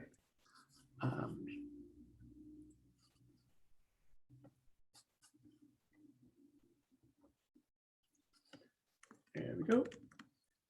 So for future work, so regarding the cost breakdown visualization, there was a number of things I wanted to do, but just didn't get to, including basically, there's a way to kind of combine all these visualizations using a single slider, just having a year slider or a toggle button for national versus local cost to make it a lot easier to kind of see the changes in these different costs and their different categories.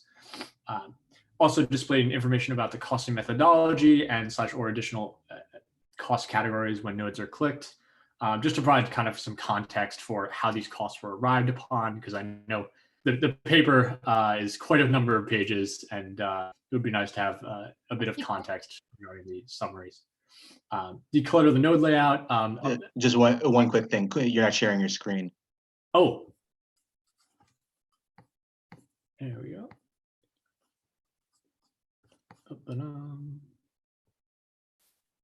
My apologies.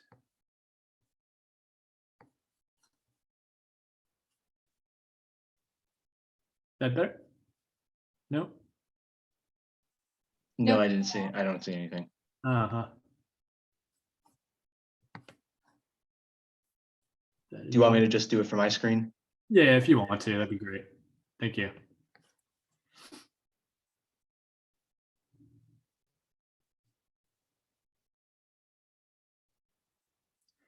Yeah, and then last but not least, quantifying additional costs to the city of Philadelphia related to the opioid crisis. There's a whole number of categories you could further extrapolate down, including not only mortality costs, but also healthcare, based off of this kind of the number of public and privately insured citizens in the city of Philadelphia. And here's just a couple of references we used in our analysis. Yeah, so we'd like to take this opportunity to thank you very much for viewing our presentation, and we'd like to open up for any questions.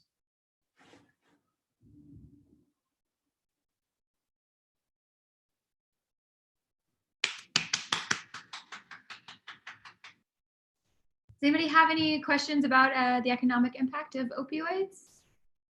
That was a fantastic presentation. I have a few questions if I could get it started. One, I just want to say that this is an amazing presentation because not everybody reacts to the same type of data, right? There are some people that react more to emotional and individual data, and there are some people that are driven by statistics and money and budgets and things like that. So I think that this is a really helpful presentation for like policymakers, decision makers. So thank you for this. This was very, very interesting. I had a few things, a question, but I also want to speak first about the number of people who are reversed by Narcan or Naloxone who don't go to the emergency department. So I can definitely speak on this. This is definitely a trend that we're seeing not only in the city of Philadelphia, but definitely in Kensington as well. And what I can tell you anecdotally about why that happens, right, is I think one, there's kind of the normalcy of experiencing overdose and knowing that folks are going to be okay, and that many people of our participants don't call 911. When I first started at Prevention Point a couple of years ago, it was more of a distrust of like police coming and, you know, potentially being arrested. And now, you know, while those feelings and those sentiments still occur, I think it's largely in part due that the person was just okay and they knew how to handle it, right?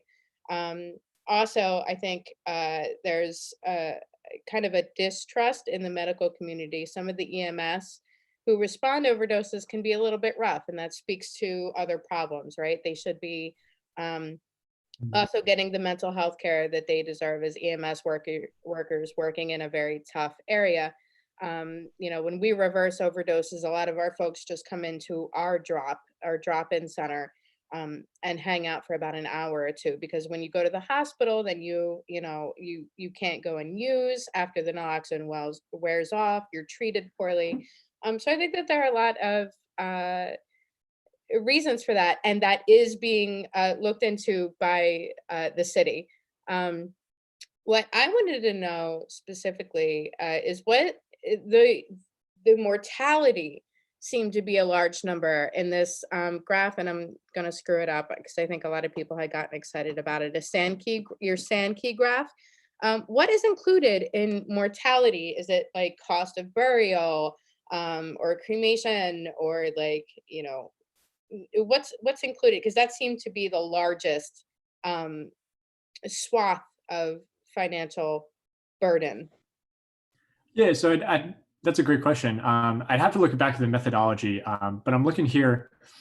Basically, it has to do with not only the just cost, your average cost of death, you know, related to, you know, things like funerals and whatnot, but also the accumulated wealth that the person otherwise would have accumulated had they not prematurely died from opioid overdose. Okay, so that basically that makes sense. a large number. You're taking these, you know, span of, I believe the average age is somewhere around 30 to 40 for overdose deaths. So you're taking this huge span of time, about 30 working years, and you know, multiplying that by the amount they would have made per year, and adding those costs up. Okay, Thank you. That's so helpful. And thank you for this presentation. Honestly, this was great. Yeah, thank you. Awesome. That was fantastic, teammate. You guys ready to knock our socks off? Yes, as soon as we unmute ourselves and share our screen and set our timer. So let's see. Let's start with sharing screen.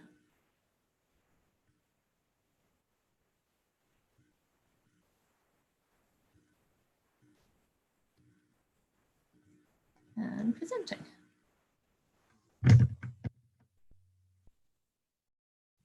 Are you guys seeing this in the format that you want to? Can somebody speak up and let me know if we can see screens? Yeah, that's full screen. Awesome. Starting timer. Welcome to MATchmaker. We are team 8, and in the tradition of team 4, 6, and 11, we have the same number of team members as we have our team number. We started this project with an interest in mapping. Our research question compares access with need. On the first night of this hackathon, we learned about Narcan from Prevention Point and Buprenorphine from Health Federation. Initially, we wanted to bring these data sets together with a geographic focus. We learned a lot about challenges for both topics. Tonight's presentation will focus mostly on buprenorphine access, but we have some additional maps on assessing need that might fit with the Narcan team 6 or maybe team 2 focus, so we'll slack you guys after. The goal of this presentation, Prevention Point Health Federation especially, is to identify the problems we were wanting to help you solve, to show how we did and didn't succeed, so you can help us help you better. We thought that mapping buprenorphine locations could help 2 groups of people. Anyone involved in warm handoffs or referrals, and anyone who can help improve services. So ideally, we want 2 maps for these 2 groups. The first map would help people find a suitable buprenorphine provider. This map could serve first responders, opioid users, friends, family, caseworkers. The second map would show where more buprenorphine is needed. This map could serve organizations like Health Federation, maybe Prevention Point, treatment providers, and policymakers. What we discovered is that both of these goals need a prior step, which needs your help, updating information about medication-assisted treatment, MAT, for accuracy and completeness. One of the topics we would like to discuss in the Q&A is how to work together on several data challenges. Now, this next slide has a lot of information. Don't try to read it all right now. We're going to show it a lot of times, and then you can review it with the report. The main point is that the problems we faced in trying to do this project are also problems we're hoping our project can help catch and correct. So in the data challenges column here, I'm going to run very swiftly through some examples of the challenges. And then Dave and David will take over for the second column and discuss and demonstrate our current solutions. And then Becca and Sam will talk about possible future solutions. Looking at the data challenges very briefly, we're going to look at scattered sources, hard to use formats, inaccurate data, and unavailable data. So this is a quick list of the main sources we used for data. For need, the city of Philadelphia, team 2 and team 4, others have already shown the reports and dashboards.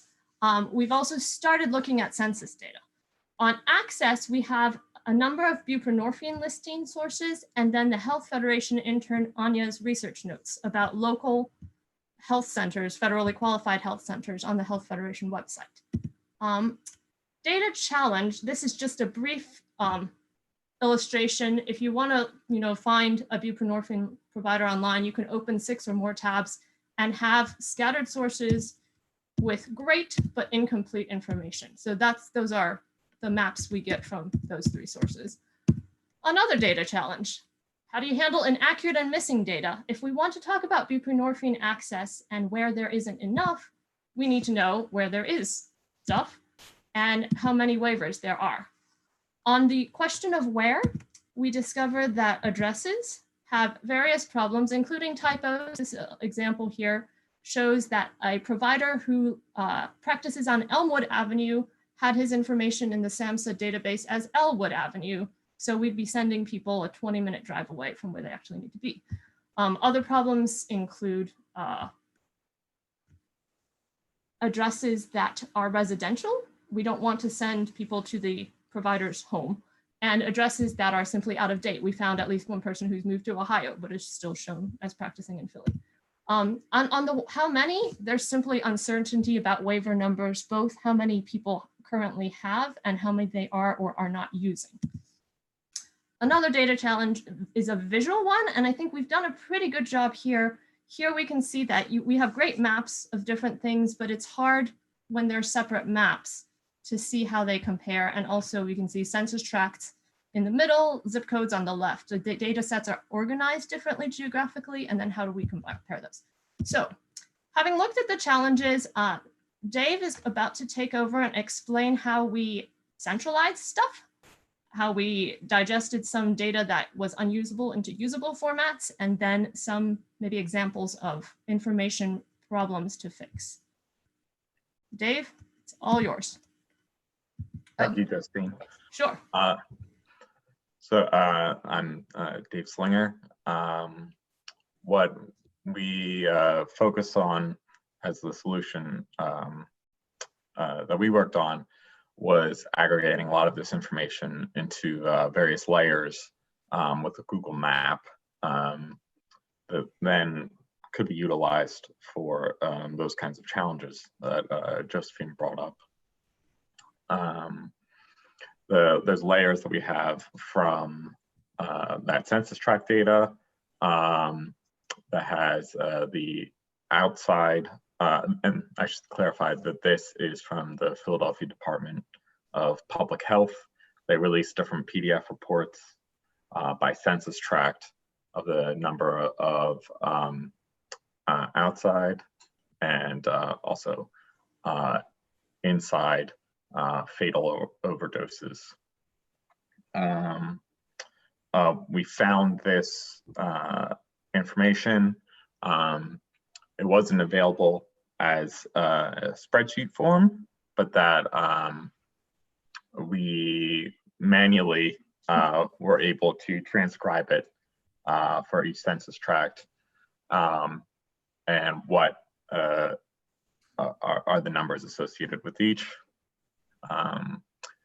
There was a process of going through, of converting then that spreadsheet of data and converting it into a KML file, which is what Google Maps accepts as an import for the polygons of the different census tracts, and shading the number of indoor OD fatalities.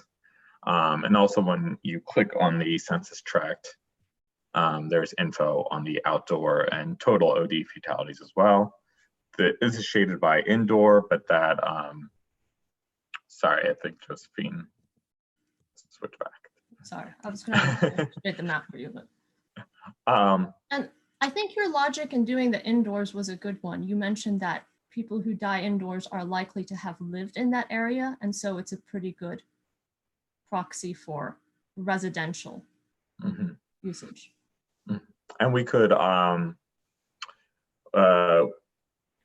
change the map to being outdoor or total pretty easily as well. You can hit next. Another layer that we have from the Philadelphia Treatment Availability Database at the Department of Behavioral Health and Intellectual Disability Services has this database of different providers. And through this, the layers that we've created, we have shown places where buprenorphine is available, and also where It is not available Or in at this least layer. DVHID thinks it's not available. Oh yeah, that we think it's not available there, and that they might have other forms of medication-assisted treatment like Vivitrol or methadone, just as an overlay with that. And then I think David might be taking over the screen now. Yeah, and David Bowden can go further into some of the other details of this. All right, yeah, let me just grab the screen here. Somebody please interrupt me if this isn't working.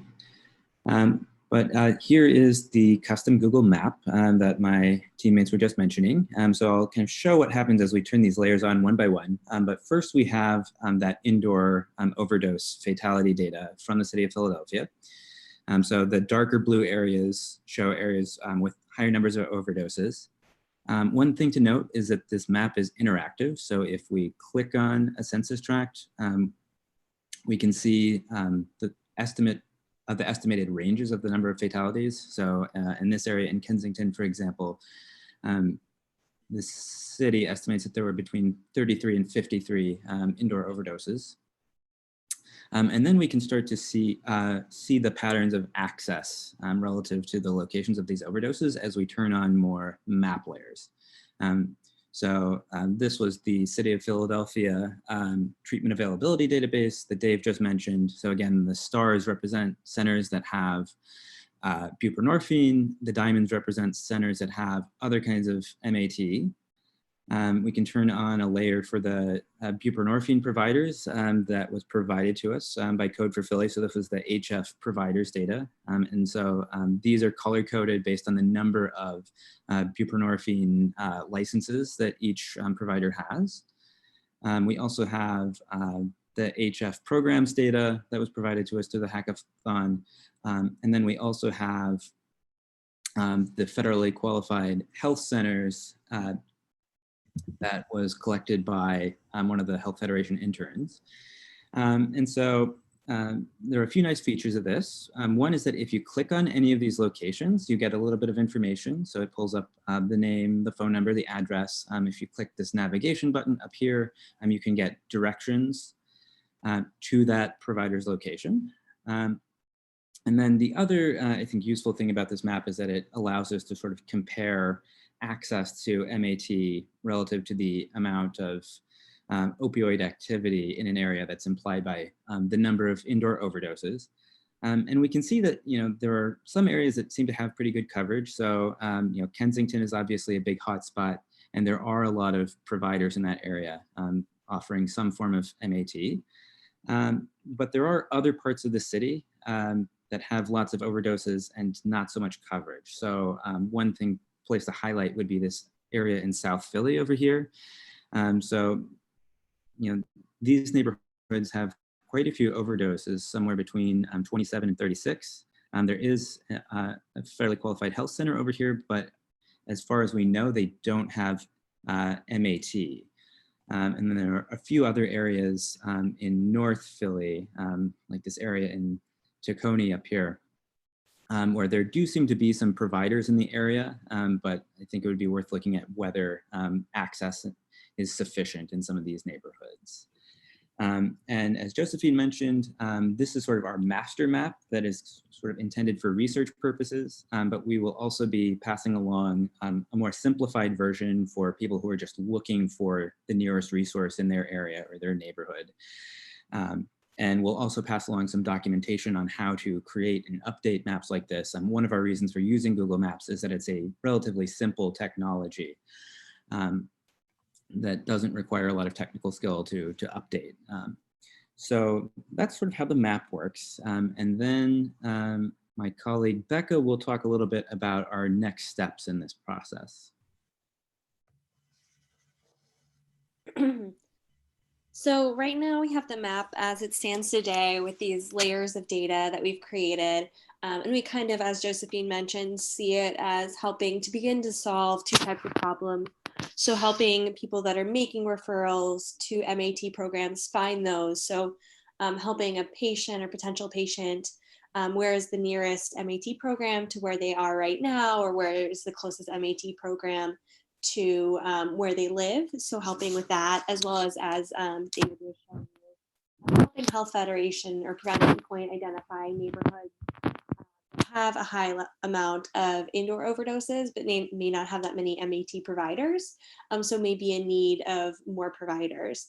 But we see in the future a lot of ways to expand this and have it evolve. So I'll talk about a few of those. But some of the key ways are just adding additional data sources, kind of helping Health Federation or Prevention Point train or help other organizations know how to use it if they're making a lot of referrals. And then kind of other ways we found, as Josephine mentioned, that some of the data was incomplete or out of date. So how could we potentially use this tool to begin to address that problem as well? Next slide. Is this David's or my screen? David. Yes. Go ahead and flip to the next slide. Whenever you're ready.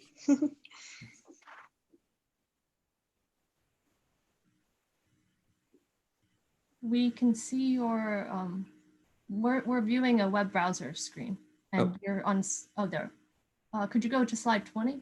Yep. Sorry about that. Let me just. View present, I think. Yeah, let me just give you my whole desktop there.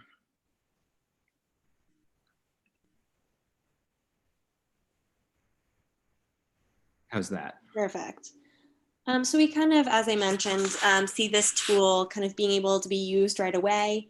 Health Federation can use it to educate, they can move forward and educate service providers on how to use it, show them how to find offices that might be a good place for their patients and to make that referral, as well as target new practices or providers, or find spots where they should be encouraging providers to get waivered.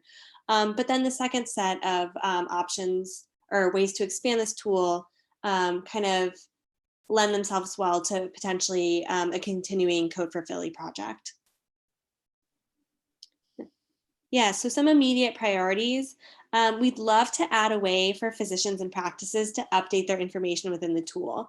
So as Josephine mentioned, we found people whose addresses were incorrect, there were typos, or was potentially a residential address instead of their practice address. In terms of waivers, we don't always know how many waivers a physician has or how many waivers they have available. Are they accepting new patients? How many new patients can they take on? So we see one of the kind of near-term priorities would be potentially a way for physicians and practices to update that data because they will know the most about did their location move? Are they accepting 10 more patients? That type of information. So we see potentially, we use Google Maps just because that's a easily accessible tool that people can use on their in a browser on their computer or on their phones. So we've considered things like Google Forms, or is there a way for us to easily make this quick and painless and fast for providers? And then also just adding additional data. So one of the, we have some additional data ideas for both immediate additions as well as kind of future additions to the tool. So right now adding things like about the practices in the offices. So what are their hours? Do they have weekend availability? Is there childcare available? So that people that are making referrals can make additional selections or filters within the app or within the Google map to kind of get closer to the right office or practice to refer their patients to. Next slide. Some stretch ideas. Right now, we use Google Maps just because it was easy for us to get it up fast. We could complete something in the time of this hackathon, but we did consider some other tools. So we want to continue to explore those. Should we keep this in Google Maps? Should we move it to our Shiny? What about other mapping tools like Mapbox? How do those fit in? We want to figure out how to make updates to this easy. And then in terms of other data that we might add, we looked into some socio-demographic data and census data to add on to determining areas of need for more providers, as well as potentially like pharmacy data. Are there pharmacies in the area where you can fill like a buprenorphine prescription, adding some of that information to the maps as well. Next slide. So this is just more information that we could potentially add to the map in the future, as I mentioned, sociodemographic type data. So should we be adding information about health insurance in areas where there might be more people that don't have health insurance or are covered by Medicaid? Some of this, we'd love to hear feedback from Health Federation and Prevention Point on what kind of data would help you in both deciding where to refer someone as well as finding areas of high need. Next slide. And then this is also another piece of data that could fit into the map as well, looking at neighborhoods by like how do people usually get around in their neighborhood. So do lots of people have cars? Are they taking the bus? Do they need to find an office that's in walking distance? Or is it okay if we find a practice that is weekend availability, but it's a 15-minute drive away? Adding some more of these features to kind of help patients find the right offices. Next slide. So I'm going to open it up to the group for questions. Wow. That was phenomenal. Thank you so much. Let me just get over myself. You started us. Well, there's other questions. I need to kind of recover for a minute, and that was so great, though. So just thank you so much. And I'll have a question in a minute. You might want us to put the Google Maps link in the chat right now, so anybody who wants to look at it. Just a warning, it does include inaccurate data. So like you will find a provider who is actually in Ohio, and you will be disappointed if you send somebody there. No, we knew that going into this, and you guys did an amazing job of pointing out those gaps, and that is information that I can take and give it to the appropriate people. And they can actually say, oh, we need to fix that, because simple things like typos on the address are a big deal. So, or not big deal, but they're easy to fix when they're going into the, you know, people need to be more aware when they're putting it in the database. Like that's just something they can fix from the get-go. So let me get over myself though. There was a lot to digest and I loved it. Do you want to, David, do you want to show the next slide so we can have all the discussion points rounded up again?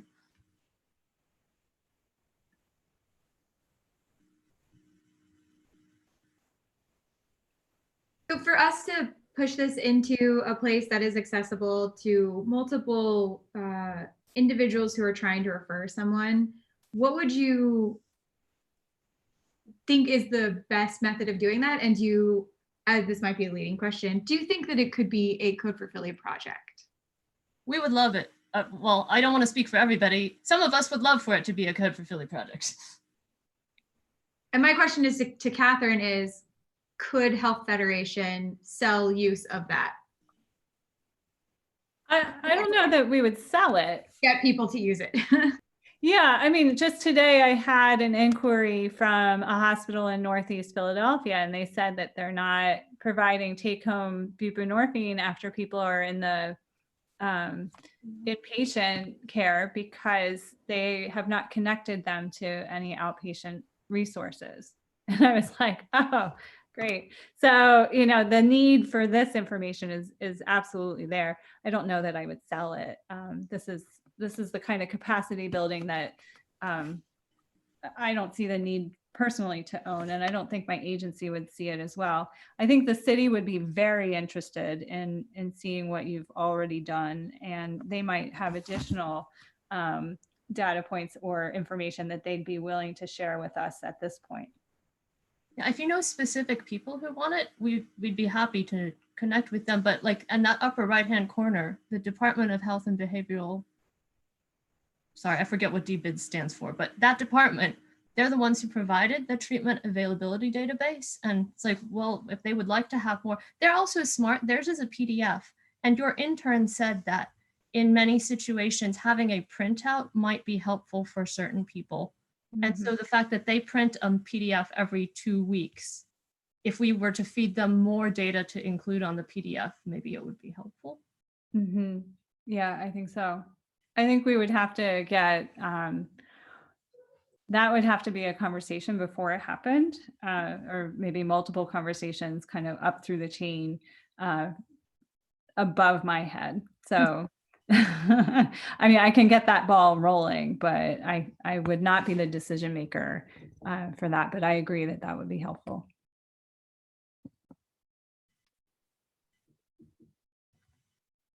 We have a question from the Zoom Q&A from Benjamin Miller.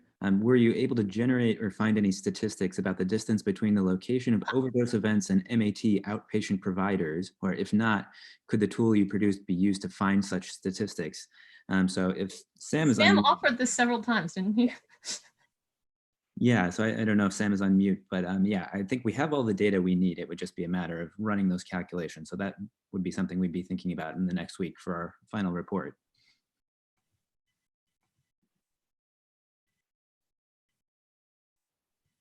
Did you want to say anything, Sam?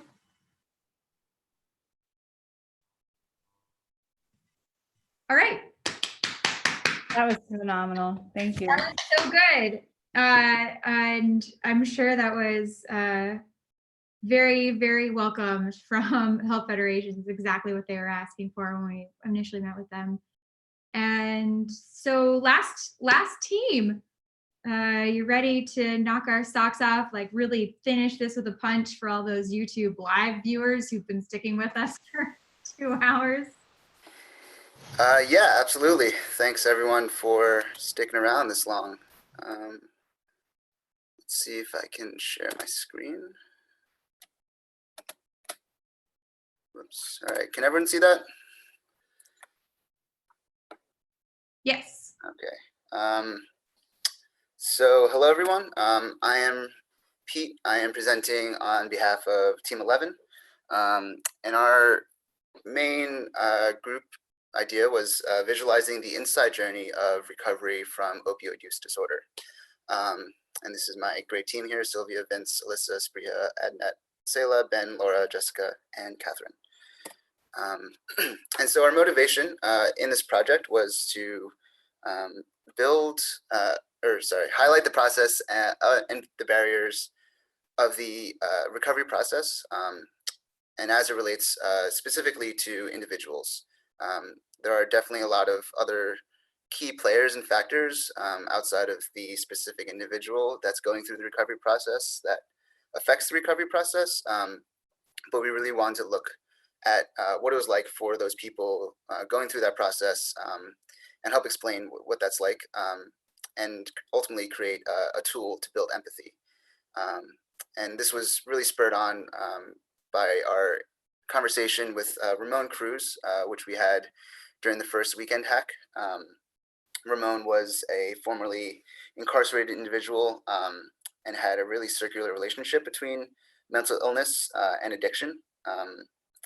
And so we really want to focus in a couple of our stories on the stigma around mental illness and addiction. And so, yeah, we really thought of Ramon a lot throughout this process. And so to do this, we, none of us came from, a sort of technical background in understanding this. So we try to answer some few general questions in our initial research, just sort of what is the withdrawal process like? How long does it last? And then, in the recovery and rehab process, what is the referral process? And specifically, how does, how does that, that refers to the handoff between different treatment facilities and healthcare providers. Who are the treatment providers? And how and when can a person begin treatment? And so thinking about all these different questions and different ways that people can enter into the recovery process, we sort of, it's all very abstract and not well defined. So we tried to define it ourselves. And so we created this wonderfully elegant flowchart. And so it describes a person with opioid use disorder, which is shown on the left in red. And they have various different entry points into the recovery process through different healthcare providers or different treatment facilities. And,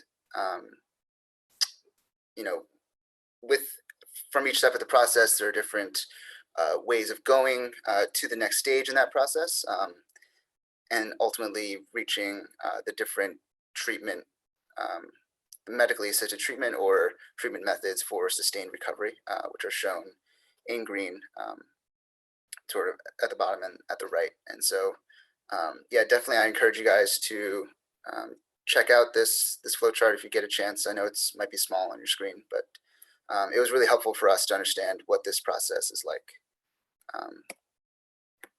And so with that in mind, we again want to focus on the individual stories of people. So we tried to collect some qualitative data, and we interviewed partners at the Health Federation of Philadelphia, Prevention Point, and recovery specialists at Penn Medicine to try to get some good, Philadelphia specific stories and what it's like for people on all sides of that recovery process.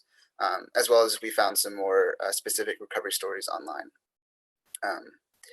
And then using these qualitative stories that we found, we want to connect them to the more broader general experience of what it's like to go through the recovery process. And so these are some of the resources we used to tie those experiences to general trends that we found through the data.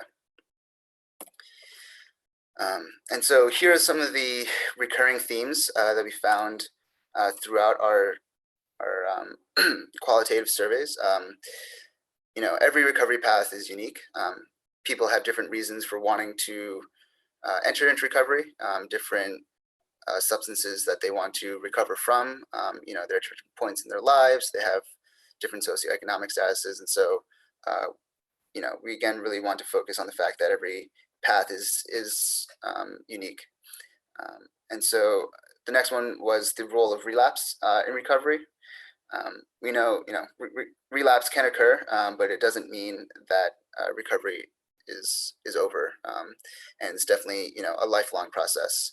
And that sort of plays into the mindset of recovery, because a person really has to be ready to enter that process and be ready for all of the setbacks that are going to happen inevitably in that process. Another theme that we found was the role of long-term relationships between individuals with opioid use disorder and agencies like Prevention Point. And again, like the case managers are people that they're going to be seeing frequently and in various stages of their life and going through this recovery process. And so it's really important for these people to feel safe and sort of know that the people around them really want to help them. And that definitely plays into a lot of the stigma that goes around the recovery process. A lot of people have really negative experiences when it comes to going into an emergency room, such that they may refuse treatment in the future because of that poor experience that they had. And some abstinence programs don't allow for medically assisted treatment, and so there's definitely stigma around that. For instance, Vivitrol programs can be a manifestation of stigma because doses can't be diverted. And so another one is the benefit of the lived experience. Again, there are a lot of people that are going into affecting that person's recovery. And so it's really important for a lot of people to share that experience together. And obviously, we found that a lot of the most vulnerable populations for people that suffer opioid use withdrawal are the homeless population, the uninsured, mothers, people who are formerly incarcerated, and also people with a dual diagnosis of opioid use disorder and mental illness. And so what we wanted to do to help, to use as a tool to build empathy was build a website that's a scrolly. And so if a lot of people aren't familiar, it's basically a story that has graphics that sort of remain in place and change as the reader scrolls throughout the story. And the idea is that this website could be imported as an iframe and embedded in any of the partners' websites. And so I just quickly want to go through sort of an example story that we put together. The website's not quite finished yet, but this is one of the stories that we have that's pretty fleshed out. And so right now this is live. This is on one of our teammates' GitHub accounts, and so anyone can access this if they want to. And so sort of when you come onto the website, there's a basic landing page that sort of tells everyone what we're about. And again, just reiterating that, you know, success is different for everyone, and we really want to focus on telling these individual stories. And so here's an example of the scrolly that we have. And so, you know, this is Michael. He's not actually a real person. We sort of made up different names and glued together different storylines to create these personas for people. And so if you scroll down, you know, we have different paragraphs here that tell the story of this person going through this process, as well as relevant data that we found and sort of analyzed and created visualizations for. And coming in at the top are different phases of the recovery process that we identified. We want to really show that you know, recovery is a process, and there's no end to it, hence the arrow. And so if you scroll through the story, I'm not going to read it just for the sake of time, but you know, the graphics will change, the points along the recovery timeline will change, and they'll sort of bounce back and forth depending on where this person is at in their process to show, you know, that it is kind of cyclical, and there's a lot of back and forth and work that needs to be done to ultimately get to sustained recovery. So yeah, we again pulled from these different data sets to create these visualizations, and yeah, I guess that's kind of that's it. And so I definitely, yeah, encourage everyone to read the story. Oh, there it goes. We have 3 that we have identified that we want to work on right now. The second one is the most complete, but we'll definitely have some more information coming in the next few days here. And so if I just switch back.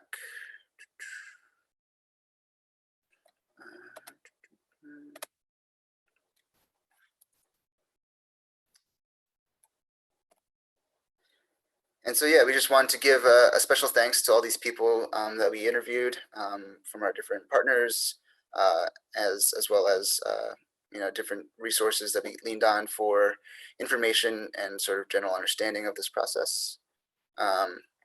And in the future, again, we definitely want to incorporate this into partners' web pages and sort of amend personas or create additional ones as we come across different stories that we wanted to. It'd be great if we could get some actual first-person stories, you know, with images of themselves, again, to drive home that, you know, these are all real people and real, you know, going through this, as well as, you know, any supporting data from the other hack teams that presented tonight and didn't present. Yeah, I assume, you know, there's definitely a lot that can overlap and help tell the story of the recovery process. And so with that, again, just want to thank my team and open the floor up to any questions that people might have.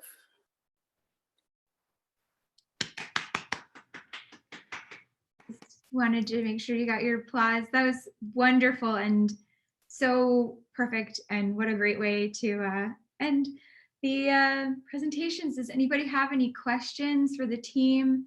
I'm really curious, are you planning on continuing work on it and getting it to a place where we can easily hand it off to someone to host? Yeah, we have 3 storylines like clearly identified. We're just trying to get some more compelling visual data to show for those stories. And yeah, after that, it'll just be, you know, we can definitely export it out and, you know, share it to whoever wants it. And Mary and Catherine, can you think of Prevention Point or Health Federation, any of your partners would want to have this on their website?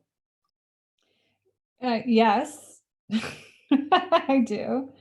I think this would be wonderful for physicians to be able to read. It humanizes the person that is coming to them at any one of those stages of recovery. And just the way the story bounced back and forth along that continuum, I think was very helpful, because that's something that is very difficult for people who have not had lived experience to understand.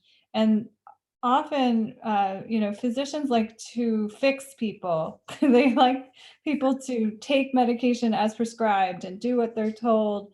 And I think understanding for them that, patients are often not perfect and having trouble, but they're still worthy of treatment is a really big deal. And it also helps the provider. It helps them have satisfaction in working with patients who are having a very difficult time. Thank you very much. Yeah, I think what Catherine said is absolutely perfect. I think when providers interact with somebody who's experiencing opioid use disorder, it's just at that point in time. So to be able to tell the story of a person who is struggling more in depth is beautiful and extremely helpful. So thank you.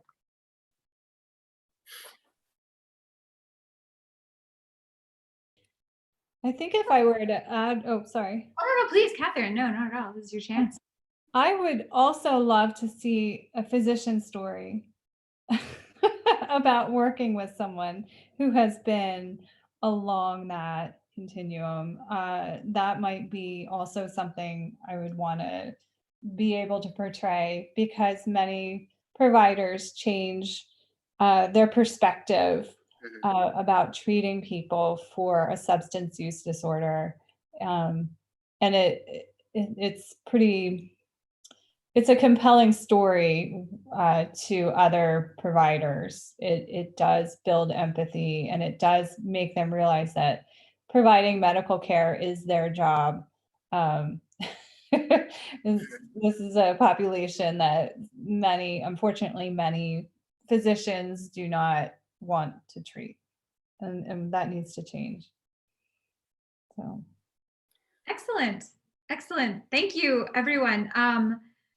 So reports are due next week, and I think also in the next week, thinking about, do you want to make this into a code refilling project? How will that look, managing it going forward? We can also work with you to help make it into a solidified code refilling project and recruit people to work on it with you. Thinking about like end result, if you want to make it a product, if you want to make it into a report, if you want to do both. We are absolutely happy to help do any of that. This has been eye-opening for the participants, but it's also been incredibly helpful for our partner organizations, which is the goal here. So keeping that in mind, I'm sure it's 8:30, although I don't imagine anybody has anywhere to rush off to. Just thinking about that moving forward, we'll check in next, probably over the weekend, just to see, making sure if you need anything for your reporting.